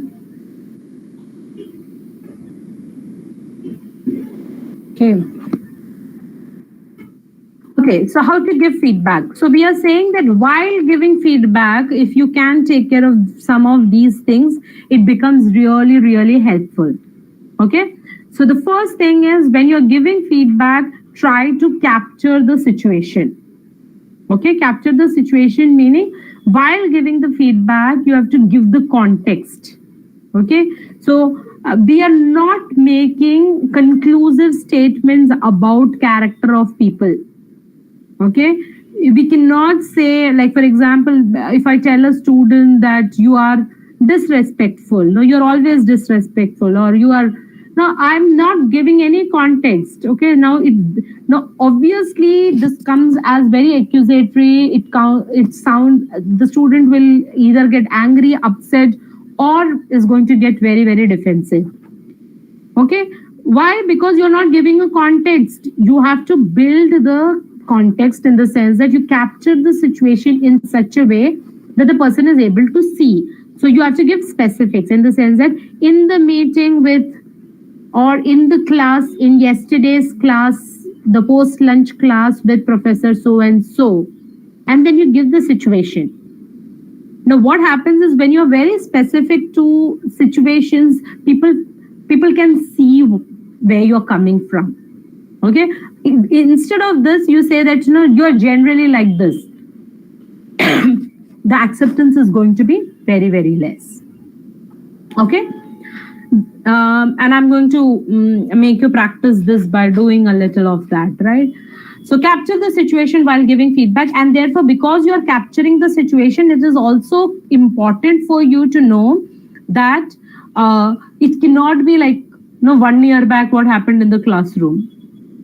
If I'm going to tell last year also you did the same thing in my class. Last year also during the fest, you tell other the faculty, this is how you did. The moment the context that you're talking about is too old, it again creates problem, because then it sounds as if you're holding a grudge against that person. And something that has been playing on your mind for so long, and now suddenly you're bringing it up. So therefore, when you want to give feedback, it's important that the timeliness of the feedback is very, very important. If you can do it within 24 hours, brilliant.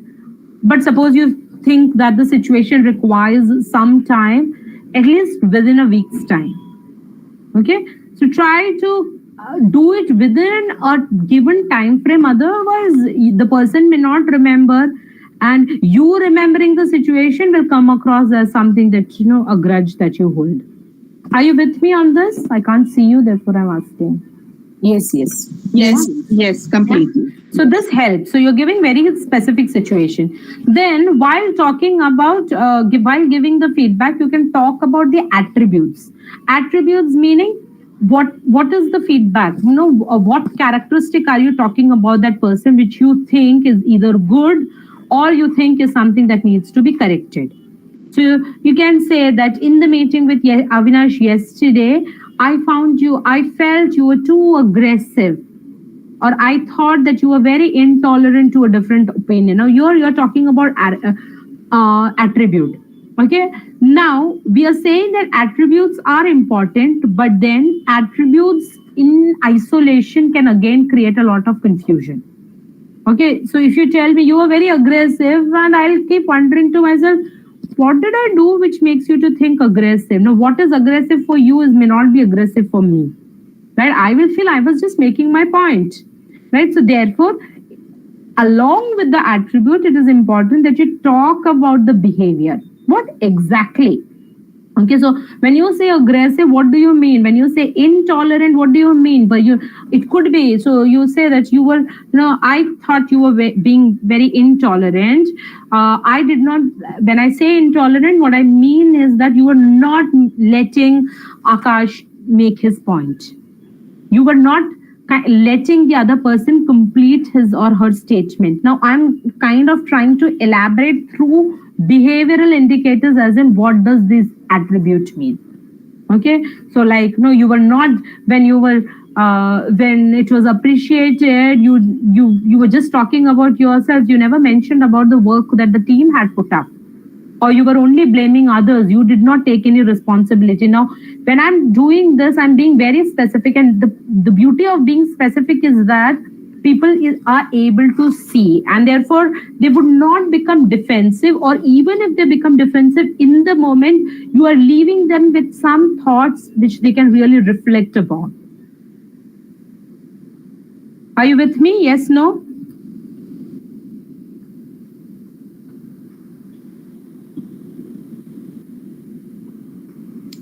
Yes, ma'am. Yeah.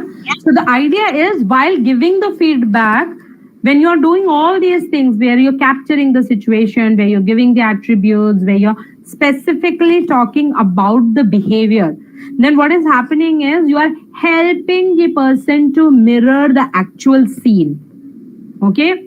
What does that mean? It means that you're doing something which is able to help that person to visualize how he or she behaved.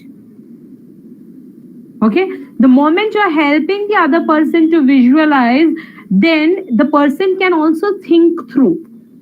Now, this is what goes missing most of the time when we give feedback. Now, when we were working together in the fest team, you were too authoritative, and then you leave it. You're given some context, you have given authoritative, which is an attribute, but I'm left puzzled. What did I do?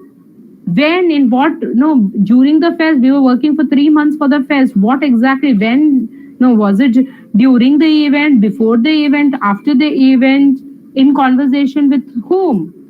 Now, when, what do you mean that I was authoritative? Okay, but if you can just break it down while giving it as a feedback, and it also helps you. Like, for example, if I'm giving a feedback and I'm giving something like this, it also helps me to see like the feedback that I am giving, is there a merit there, or is it my own biases and my own ill feeling against the person which is making me to think that way?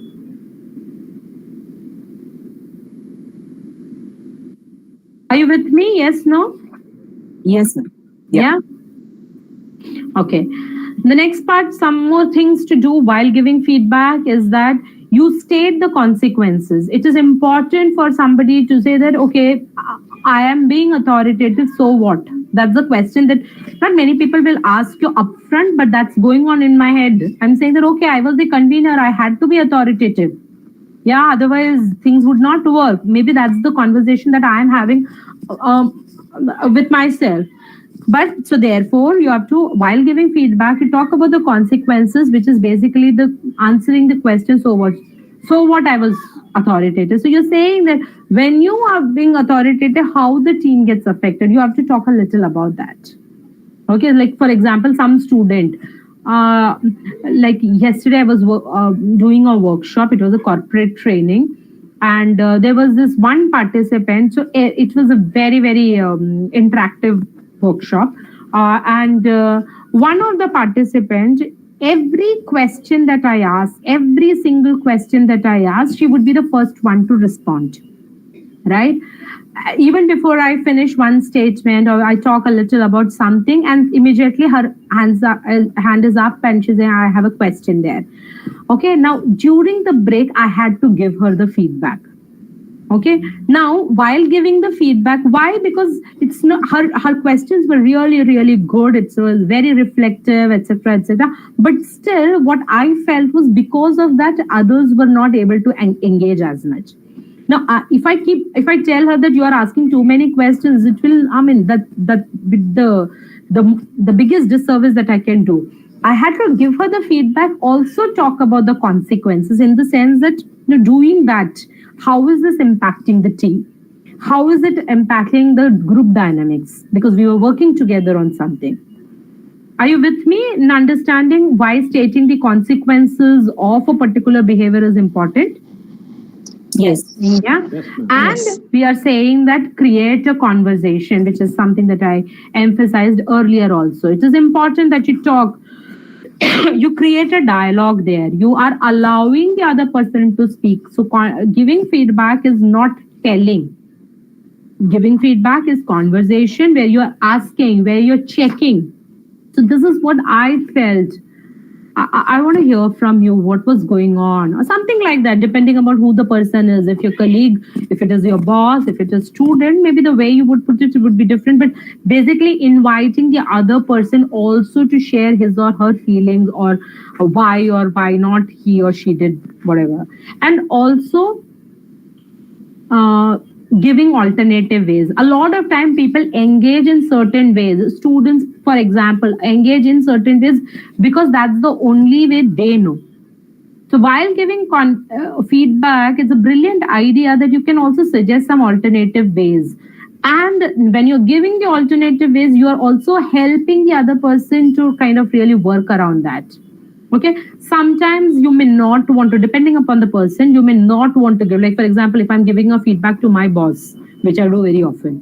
Yeah, so if I'm giving feedback to my boss, maybe I'll give the feedback, but I will not give alternate ways, because unless she asks me, you know, what do you think I should do then? And then I would have my alternates ready, saying that maybe you can try this, or maybe you would want to look at this, or something like that. Otherwise, maybe sometimes if it is an upward feedback, you may not want to engage, but certainly with students, you may want to give alternate ways of giving feedback, alternate ways of engaging in a particular behavior. Okay? I want to take a pause here to understand where are we, is it landing right on you? How do you understand? Can you try something like this?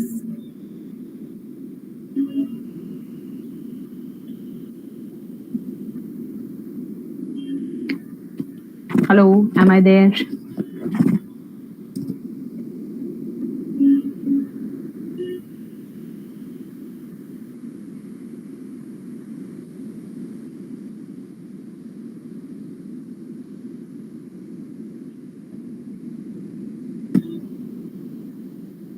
Hello, can you hear me? Yes, ma'am. Yes, for once I thought, yeah. I would want you to take a moment. Maybe in the last 1 week's time, you have perhaps engaged with somebody and you want to give feedback to that person. Keeping all these things in mind, I would want you to take a moment to think about how you're going to give feedback. It could be a student, it could be a colleague, it could be somebody in the family.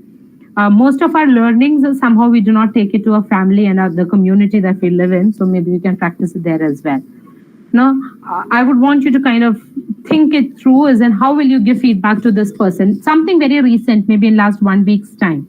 Okay, how you'll mention the context, how you talk about the attributes, how you'll talk about the specific behavior, how would you talk about the consequences, and how will you engage in a conversation, and if there is a need, how would you give the alternate ways possible.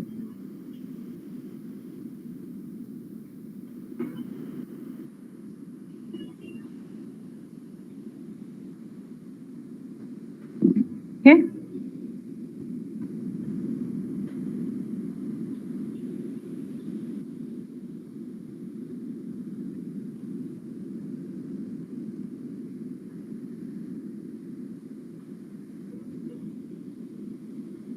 You want like an example or just the ways? I would want you to at least think through. If somebody can share at least one person, it would be great. Like for example, if you had something happening in your class or with your colleague or in the family and you want to give feedback to somebody. Okay, so from whatever we have discussed, I want you to think through how would you frame your feedback? How would you put it? How will you put the context, attributes, behavior? Maybe positive or negative feedback. Anything. It could be any. It could be any. But a lot of times giving a negative feedback becomes a lot more challenging. Yeah. So positive feedback is generally easy, only that we are a little stingy in giving. Yeah, I personally feel that, what works best while giving a feedback is making the other person get into some sort of, self-reflection mode. Okay. So that instead of, accusing or making them, straightforwardly aware about this is right or that is wrong, you just maybe, put up a context and ask them to think about that particular, behavior which was projected by them, whether it was right or wrong, and how would they feel, if the same thing is being done to them. Sure. So somewhere self-reflection works better, and making a balance of positive and negative, both I think would be, can be effectively used. Sure. Yes, Nargis. Hello, good evening, ma'am. Okay, I'll take an example. Ma'am, right now, actually, UHV and SIP is going simultaneously in my college. And it is as UHV and SIP together, it's of 10 days. Suddenly today, one of the students from first year, he said, ma'am, why UHV? Like in engineering, this is something we have dealt up with value education as a subject since a childhood, and it's too hectic to do activity, to sit in the class. So at this note, I just made out to my mind that my feedback or whatever my response to him, it has to be neutral so that he should get away with a positive attitude. So what I suggested him through my words was that his name is Karnav Mishra. So I said, Karnav, what is your actual activity back at home if I give you 1 week off? So what you will do? Will you help your mother? Will you go to the bank with your father for some of the other work? Or will you go with your younger brother to drop him to tuition or something? Will you be able to do that for 1 entire week? Or will you wish to do that? Yes, ma'am, I would love to do that because this is what I've learned in COVID-19. So, Manava, that's the exact thing that my team and my department is trying to do with you. I'm just making you aware that apart from what we are doing, there are a lot many of the things that it's still untouched and unknown. So take all this thing, whatever percentage you want to take this thing and keep it in your mind, because it's called lifelong learning. So this way I had given him the feedback about his attitude, what he was actually getting up, and about the activity that we are doing. And then he was well settled, ma'am. The same guy was there for the elocution. On the spot entry I got of the same person, and I was very happy to see him over there. Great. Lovely. Thank you. Yeah. So what I'm gathering from what Nargis is saying and what Smita was saying is that, creating a space for conversation, creating a space for reflection is something that's going to help them to kind of take it in the right spirit. Right. Quickly moving on, I want to talk about why and how to customize your feedback, because customizing feedback is very critical. The same feedback, when you're giving it to two different people, it has to be different. And why is it important and how to go about it? We'll quickly see that. So we are saying that it is important to tailor feedback. So this is a quick activity, and I want you to put it in the chat. Okay. So there are 4 types of employees or 4 types of students who are like this. Their characteristics are mentioned here. And then there are 4 different ways of giving feedback. Okay. And I would want you to take a moment and maybe you can put it in the chat. One, it's like match the following. So like, for example, the first student or employee is Lakshmi. Lakshmi is inspired more by ideas than practical details. I'm sorry for the mistake there. She is ambitious and cares about her reputation.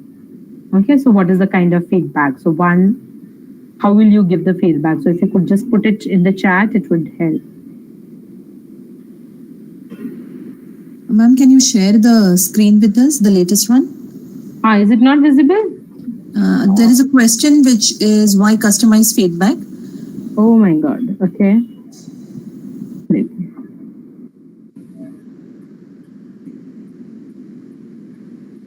This just move for some reason.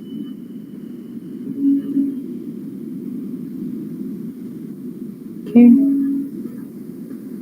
Is it visible now? Yes.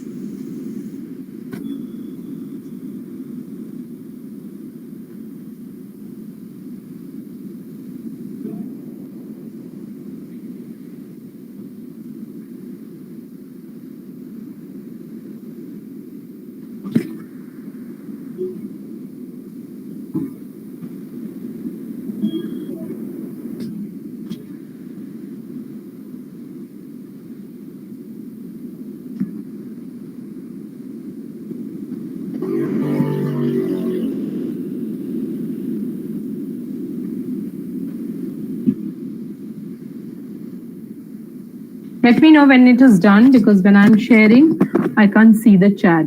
So once I have a couple of responses, just let me know so that I can see that.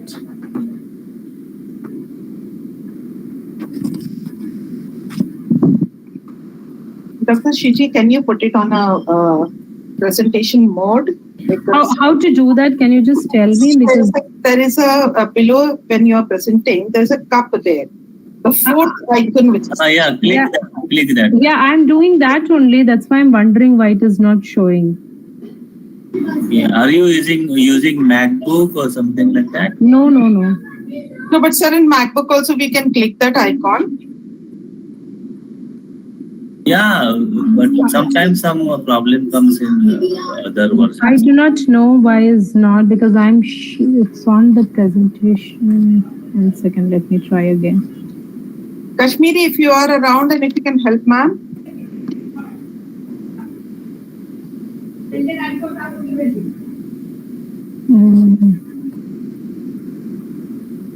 I have to put it on slideshow, right? Yes. That's what I'm doing. I don't know why it's not showing. It's okay.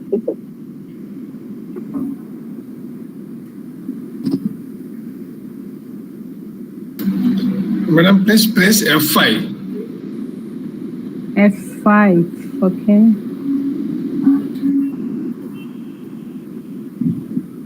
Is it showing now? No, not yet. Okay, let me again. Or otherwise, you can go to the slideshow at the top. That also works.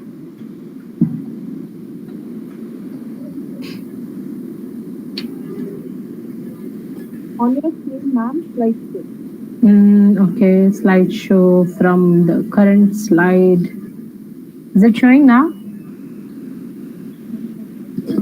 I think this is okay, ma'am. Is it showing now? I have now. No, not. Anyway, it's okay, fine, ma'am. If you're finding it too difficult to read, I'll tell you. I mean, we will skip this. Are you finding it too difficult to read? Not really. We can proceed.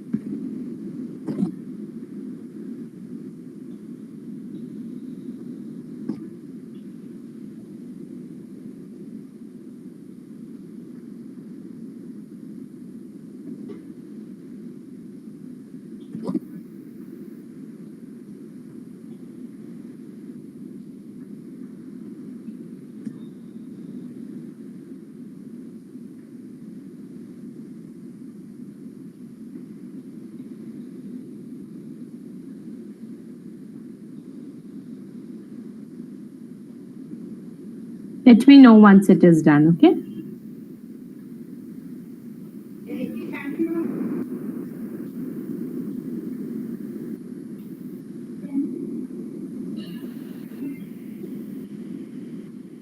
So the idea through this thing is we are saying that, okay, though we have some kind of an understanding of what should go into a feedback and how a feedback should given. It should have a very specific space for reflection, conversation, attributes, behavior, etc., etc.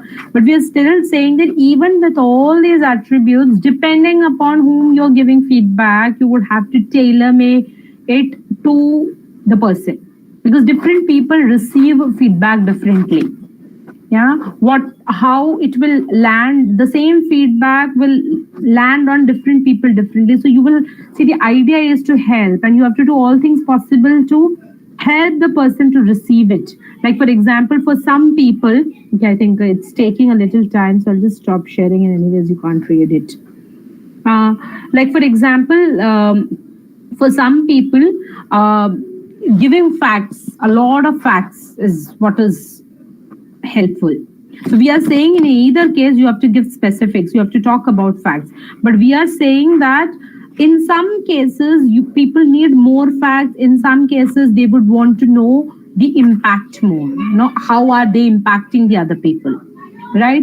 For some people, conversational style, in the sense that being very, very candid or having a very informal chat is important. For some people, they want to be like, for some people, even some people do not like conversation. They say, give me written feedback.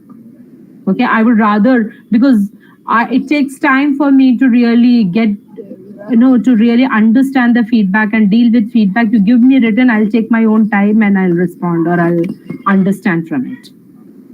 Are you with me on this? Yes, no? Yes, ma'am. Yeah. So therefore, what we're trying to say, even that's the case with our students also, right? Sometimes giving feedback in front of everyone is what could be helpful. But a lot of time, or most of the times when it's a negative feedback, it's a critical feedback, one-on-one conversation. Okay? One-on-one conversation is what? So you have to be not just having the right element, but also about depending upon your participant, how do you really change it? Okay, so it's already 9, so we'll quickly move on to the next part, which is about seeking feedback. Okay, and my quick question to you is, do you think you get enough useful feedback about your performance from others in the institute? Okay, I'm not saying positive or negative. I'm asking, Do you get enough useful feedback about your performance from others? Yeah, Nargis. Hello, ma'am. I think it depends what kind of a equation you have with the other faculties or co-workers. There might be people who are having a very genuine feedback, but that genuine feedback is like you never had a conversation with them, but they are ready to give the feedback. No, but Nargis, in this case, this is a very specific personal question to each of you. So just speak for yourself. Do you get enough feedback? No. No. Okay. All right. No. Overlooked or underlooked, but never balanced. Okay. Overlook. I like that. Ma'am, like not appreciated, but not considered also. Huge difference. Okay. Thank you. Okay. Do not get enough feedback. Many people. Okay. Anyone who thinks you get enough feedback, you think you get the required useful feedback. Anyone like that? No, I think so. There seem to be a lot of lack of feedback, right? So when you're not getting too much feedback, you have to understand, possibly there are two ways of looking at this. One is that possibly there are not enough mechanism in the organization. So this is also a feedback, or this is also an input for your colleges, that maybe they are not doing enough to give feedback to you. That's one part of it, that the organization or the system or the process, you do not have sufficient systems in place to really help you with feedback. But the other part of it is possibly we ourselves are as individuals are also not engaging in getting feedback. Okay. So what does it mean? It means that, okay, there is one is like a formal way that where people, others take initiative and they come and give you feedback. The second part of it, which I'm saying, is even if your organization is not doing enough, still you can get feedback if you actively seek for feedback. And we are saying that it is in your own interest that you get feedback, even if your organization is not doing, even if people are not voluntarily, your boss, your colleagues, your students are not voluntarily giving feedback. It is only in your own interest that you go out and actively seek feedback. Because without feedback, I keep saying this a lot of times, I repeat it to people I talk to and to myself also. Negative feedback is better than no feedback. Yeah, you would benefit a lot from criticism than not knowing that perhaps things are not going right. So therefore, if your organizations, your system, structure, process, your superiors or your class, your students are giving you feedback, brilliant. If they are not doing it, seek it out yourself, because it is for your own use. And I advocate for this a lot because I see how feedback has helped me over the years, not just from my students, but from my colleague, my bosses, etc., etc. Okay, so quickly moving on, talking about, I would want to ask you now 2-3 very specific questions. Now, if you want feedback, those of you who think feedback is helpful and it will really help you, in what areas would you like to solicit feedback? Okay, what are the kind of things in which you would want to ask for feedback, which you think is going to be helpful?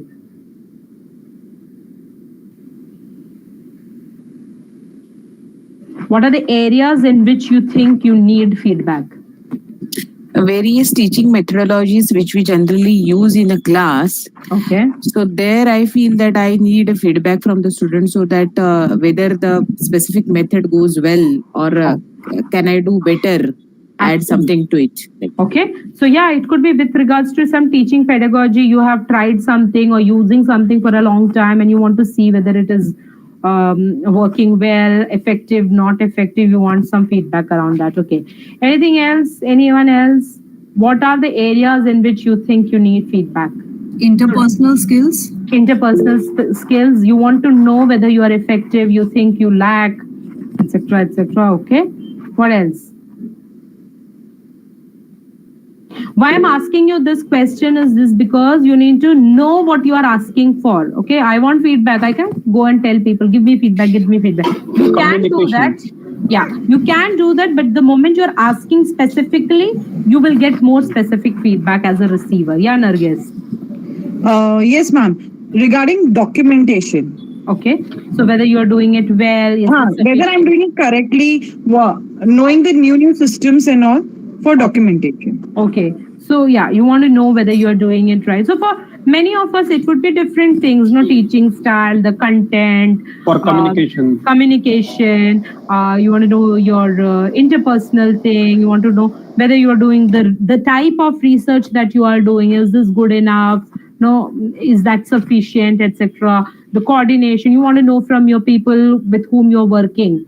No, whether the way you were managing, is it good enough? For each of us, it could be different things that you would. So first is understanding what is the kind of feedback I should seek, which is going to help me improve. See, the idea when you're seeking feedback is always to improve. Okay, and when you want to improve, be mindful that you're going to get both positive and negative. And if your people are only giving you positive feedback, it is only reinforcing the positive behaviors, but it really do not help you to see what you should not be doing or what you should do differently. Now, the second question is depending, I'm sure even the ones who have not responded, you have identified what are the areas you want to solicit feedback. Now, depending upon which area you want to have feedback, the next question is who would you like to ask for feedback? Okay. You could have for whatever, like for example, if somebody says communication, so you can think about you want feedback from colleagues, you want feedback from students, you want feedback from your principal.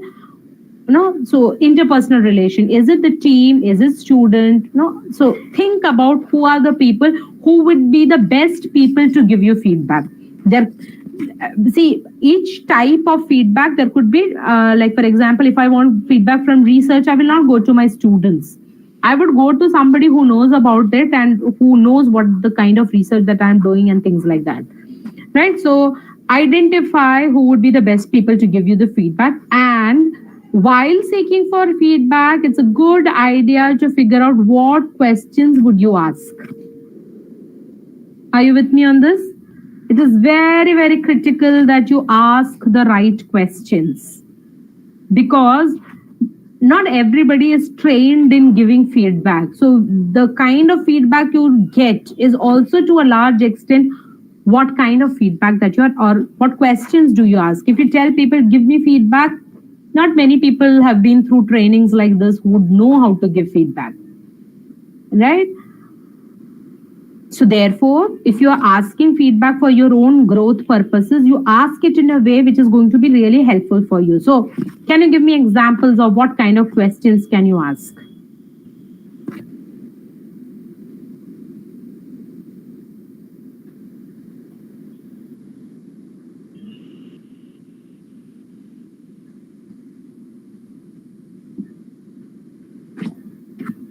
What are the kind of questions that you can ask while when you want to seek for feedback? Can you give me examples?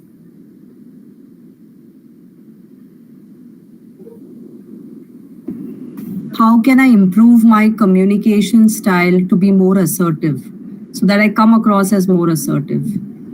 Okay. Question like that, maybe. Okay. Okay. Anyone else?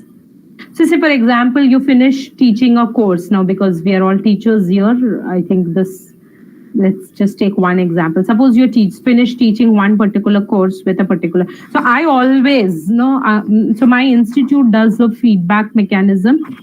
I'm sure I'm assuming maybe your institute would also have where they will do a quantitative feedback where students fill up a Google form or an Excel or something like that. And there is some either on a 5-point scale or a 10-point scale, and do you get a feedback like that from your students from the institute side? Yes. Yeah. So I'm sure most institute will give you feedback like that. But personally, I feel okay, that is more to do with the documentation. They want to know whether you are an effective teacher or not. But I realize that feedback is not sufficient. That's useful, but that's not sufficient for me if I want to improve from year on year. And that's a big thing for us as faculty, as teachers. So if you do not really work around improving ourselves, we become redundant in no time. So I realized that what I get from the institute is helpful but not sufficient. So I engage with my students at the end of the course, and in the last session, maybe last 30 minutes or 15 minutes, I keep for feedback. Okay. Now my question to you is that if you want to seek feedback from your students, and the idea is so that you improve, you're a better teacher when you go to the next class, etc., how would you? Because students, if you ask, you have to tell them. You have to tell them what is it that you're seeking for. So what questions would you ask your students? Usually reiterating the points that you have taught in the previous class and finding out whether they have understood. And if they have not understood, then repeat those points and make them recollect what was done. Okay. But that, Shamli, that is more for them to remember the concepts, etc. Here, you have finished, say, 30 hours, whatever number of hours you taught them. Now, you want to know what should you do, what should you do better, or you want to know what went right, what went wrong. So, how would you frame it? What do you ask them? So, what kind of improvements would you like? Was the course covered completely? Do you want us to include some more videos? Would you like us to include more case studies? Finding out their pattern of learning. Right. And then including that pattern. Okay, yeah. So, see, please understand that, like, for example, in the initial years of my career, so I've been valuing this feedback from very, very early on in my career. But I realized the way I was asking for feedback perhaps was not the best then. So I used to tell them that, okay, please give me feedback. I used to ask them to write an anonymous thing without their name. They can give me feedback, whatever they liked, whatever they think I should improve. And I used to tell them like that. That give your feedback, how you felt the course to be. And most of the time, what I realized is that they will all talk about the positive things. What they liked about the course, they will go on exaggerating and they will just thank you, saying that, okay, thank you, etc., and that's all. I realized over a period of time that, okay, it makes me feel good. It makes me feel nice. So when I read all those, I feel, oh, wow, I'm a brilliant teacher. But it was not really very helpful. It was helpful to the extent that I know, okay, what is working well and I should be repeating. But beyond that, it was not really serving the purpose. So today, when I do feedback, when I'm asking feedback from my colleagues, okay, and asking feedback from students is a lot more easier. But when you have to ask feedback from your colleagues, when you have to ask feedback from your boss, it's a lot more difficult because you do not know what is going to come. Okay, so therefore be mentally prepared when you are asking for feedback. Right. So a couple of questions which I feel could be really helpful when you are asking for feedback are like this. Like, for example, I generally, when I'm talking to for example, we hold international conferences, and a couple of years I was the convener of the conference. There was a team that I worked with, which is like my faculty colleague. So at the end of it, I would ask them like what things that I did, as a convener, which you think was helpful. Okay, so it's basically asking for the positives. You're asking for what went right. So I'm asking, what do you think, what I did as a convener was really helpful? And they'll tell me that, okay, you did this, whatever. Okay, so you get a sense of what went right. Okay, similarly, you can always ask a question with regards to what were the things that I did which were limiting. Okay. So when you use the word negative, etc., a lot of times people would become very alert. Should I say? Should I not say? So sometimes just using the right word. So I usually word limiting. What was limiting? What do you think I did which kind of limited the team? Which is basically to say that didn't really work well. And then it is basically about how do you think as a team or I as a convener could have done it differently. And that's where you get a lot of alternative ideas. Maybe you could look at this and then you have a lot of ideas coming in there. Are you with me on this? Yes, no? Yes, ma'am. Yeah. So last couple of years, so when I go to the class, I do not want to make it so complex, because sometimes when you ask such long question to students, they really lose the focus. When I go to the classroom and I'm seeking feedback from my students, I use this very, very, very impactful framework with 3 words. I just tell them, take this piece of paper, and in that piece of paper, just 3 headings, and I want you to write in all 3. Okay, that's the mandate I give them. Stop, start, continue. Okay, so stop is, what do you want me to stop doing? Okay, what do you think I should not be doing? So I'll ask them to write on stop. Start, what do you think I should start doing? Something which I've not done, but you think I should be doing. Okay, and continue, which is basically, what do you think is working well and should be continued. And since the time I've started using this framework, I'm getting a lot of ideas of what can be done better, what I should stop doing. Otherwise, so far, most of the time, it's only the good things that I hear, and I would be very happy and really not really helping me to improve and become better. Are you with me? Yes, ma'am. Yeah, try Yes, that. ma'am. Try that with your whichever group, and it need not. I sometimes do this with my children. Okay, I give them a piece of paper and I tell them that, I give them stop, start. I write it for them, and I just write the heading, stop, start, continue, and then like for example, I remember my daughter writing it to me, saying that, please stop me. She wrote this. No, please, after coming home, don't open your laptop. Okay, so very, very clear. She's just 6 years old, but very clear in her. So for her, she did not write, she just told me, right? So it's similarly students, but at the same time, you have to be very mindful. Students will give you all kind of things. They will say stop taking attendance, they'll say stop all kinds of things. You have to use your diligence, what to take, what not to take. I remember, sometimes students would take the liberty to, kind of write things which the way they would want it. I'm sure not everything is going to work, but then you can really, it gives you a lot of insights. It gives me insights in, like, for example, insights in terms of pedagogy. Like, for example, I was teaching PhD scholars, not in my institute. I was visiting with one of the institute, and I was teaching the PhD scholars there. I was teaching qualitative research there. At the end of it, I asked them, and they gave me feedback, and they told me, this is what think you should not be doing, and this is a lot of ideas for me. And I'm sure only because of that feedback that I've asked, next year when I teach the doctoral students, I'm assuming I'll be better than what I did this year. Okay, any questions here? Any questions, thoughts, comments? No? Okay, so let's go further.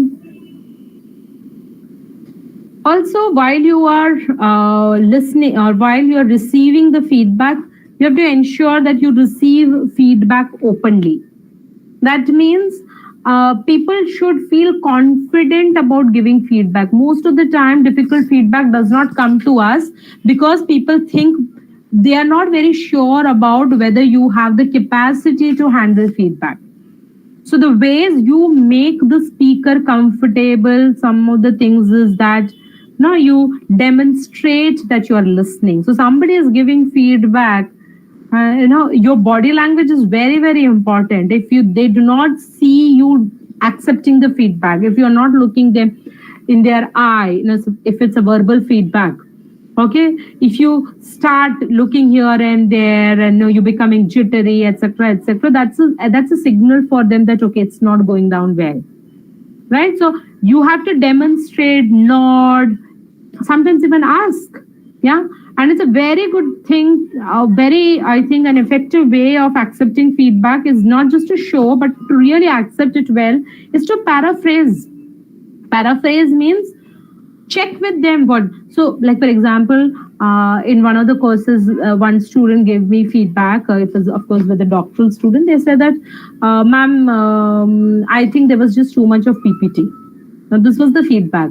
Now I have to understand it, right? So I've been how do you paraphrase? So I asked him, so what I'm hearing from you is that maybe we need to reduce the number of PPTs and we discuss research papers. Is that what you're suggesting?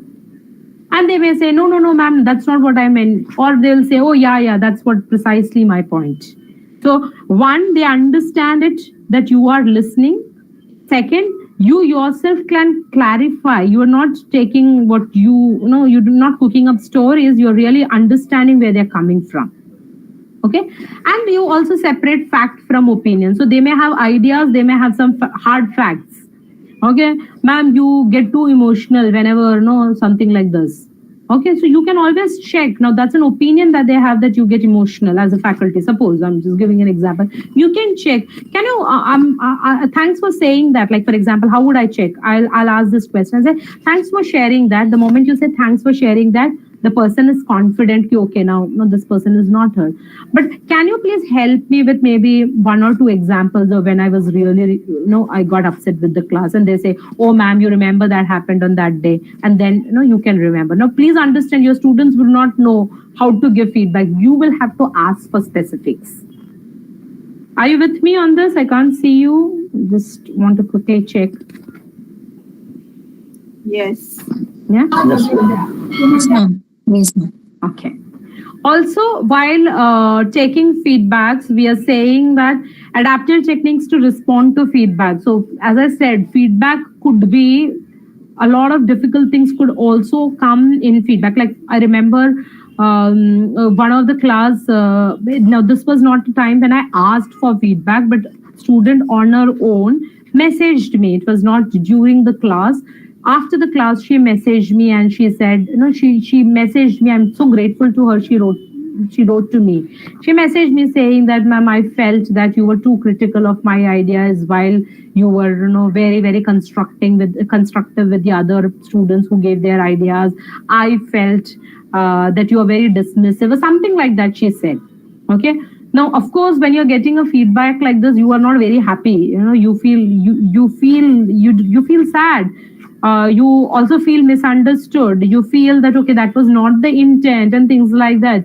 It is important that you recognize your emotions. Okay, so it's not all feedbacks are going to be make you really happy. Recognize your emotions. This is what I'm feeling. Then you also respond to the feeling. I'm feeling sad, but then I'm glad she said that, because I could, otherwise the semester would have gone and I would have just missed that student and I would have never really kind of created the impact that was required. Now you respond to that with questions, or do not justify, but ask question to understand. Okay, so you may have an intent. So I try to ask question to understand when and why she felt that. And at the end of it, you can always tell, okay, what was the space that you're coming from? If at all you're saying that, do not over justify. The moment you over justify, you're closing. The person feels, oh, you were not prepared enough. Sometimes you may need to get support. If the feedback is too harsh, somebody has been really, really critical about you, and it can just send you in a space of self-doubt. Try to get support. Okay, support could be from your family, support could be from getting some positive feedback from somebody else, just to get your confidence back that, okay, I'm not all that bad. So there are some positive things as well. And then we are saying you have to reframe the feedback. I'll just quickly show you some examples of that. When you say reframing the feedback, like for example, sometimes when we get the feedback, we may be very angry. Okay, like the feeling is, I'm mad at my boss because he does not talk to me directly, or he said this, etc., etc. The immediate response for that anger could be that you start complaining, you become irritable, you start yelling at your own students, families, etc., etc. Why? Because the emotion that is coming from the feedback is anger. You are angry. And the way you are demonstrating your anger is through all these things. Now, what you're saying is, remember that this is not a very functional way. So you reframe. You can tell yourself, it's up to me to get the feedback I need. No, you are taking the feedback, you process the feedback, you may say that, okay, this is not the truth. He felt it this way, but I know for sure that this is not the truth. Tell what works for you. No, you don't have to really take all the feedback. Feedback is for reflection. Post reflection, you may accept something as something to be worked upon. Something you may say, okay, this. Sometimes people come from different spaces, so you have to figure it out. Sometimes it could be anxiety, like I don't know what will happen.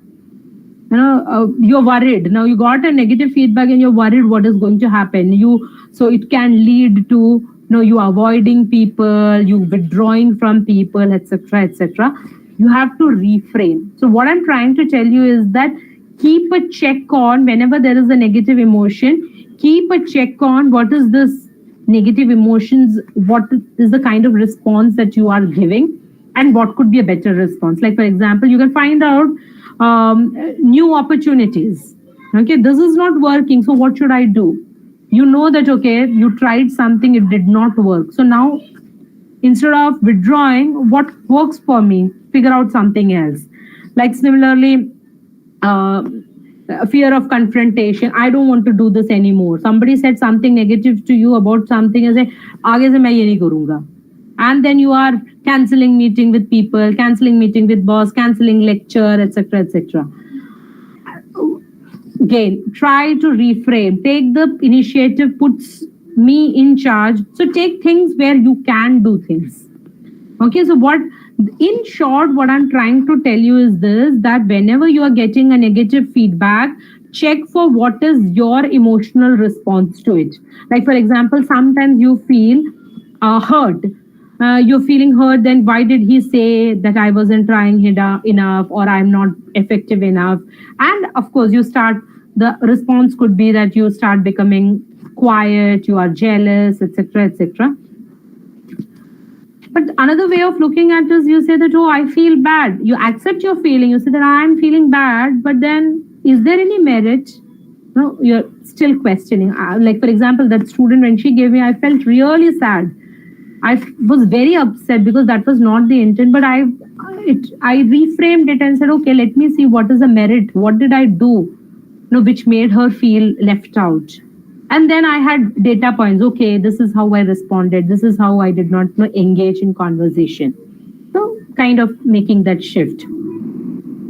Yeah, so all of that, like for example, sometimes you just get very defensive saying that I'm better than she says. And you are basically now trying to level up the game and say that, no, I'm not as bad as what she's saying, but you become very defensive. So you're saying that, okay, defense mechanism is something that we do to protect ourselves, but just staying in defense mechanism may not be the best thing to do. Okay, I'm pausing a minute to just understand where we are and is it landing well on you.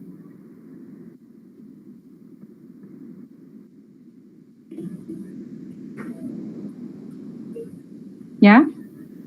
So let me just quickly, the time is 9:25 and I really do not want to go overboard.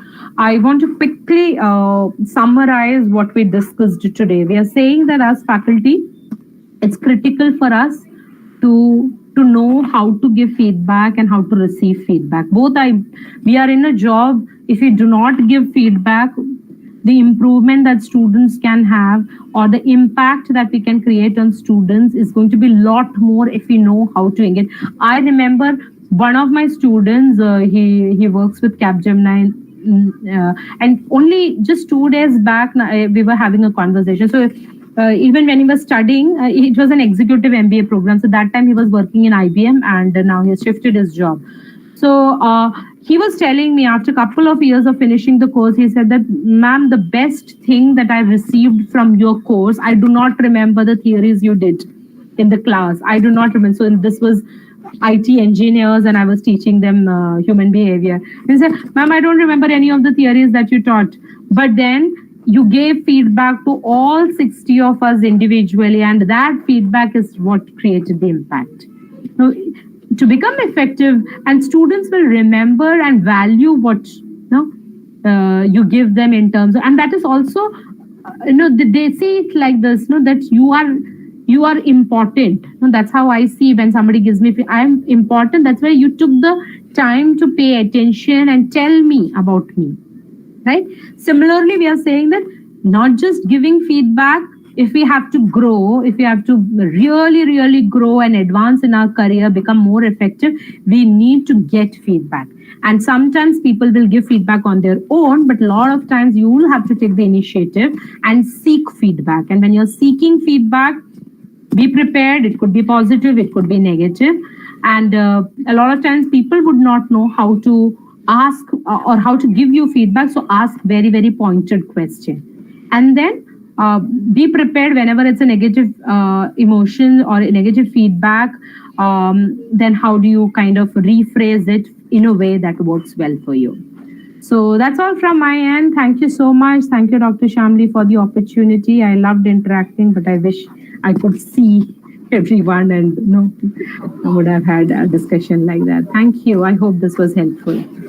Yes, definitely. Are there any questions from the participants? No, ma'am, but thank you very much for very interactive session, ma'am. Thank you, Vilas. Okay, I would like to request my student Mayank Patankar to present a vote of thanks to Madam.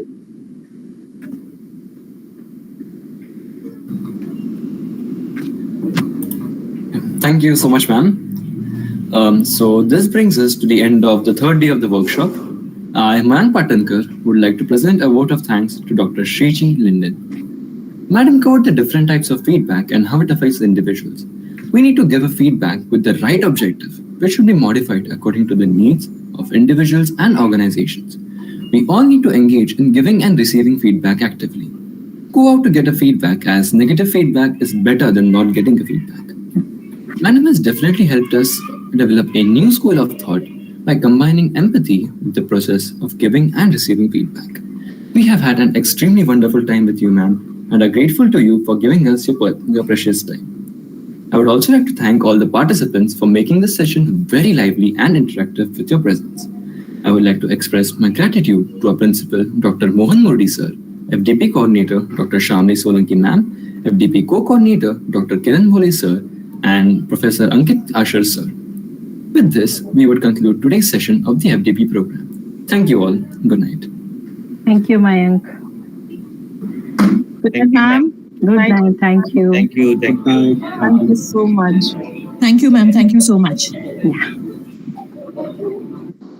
Thank you.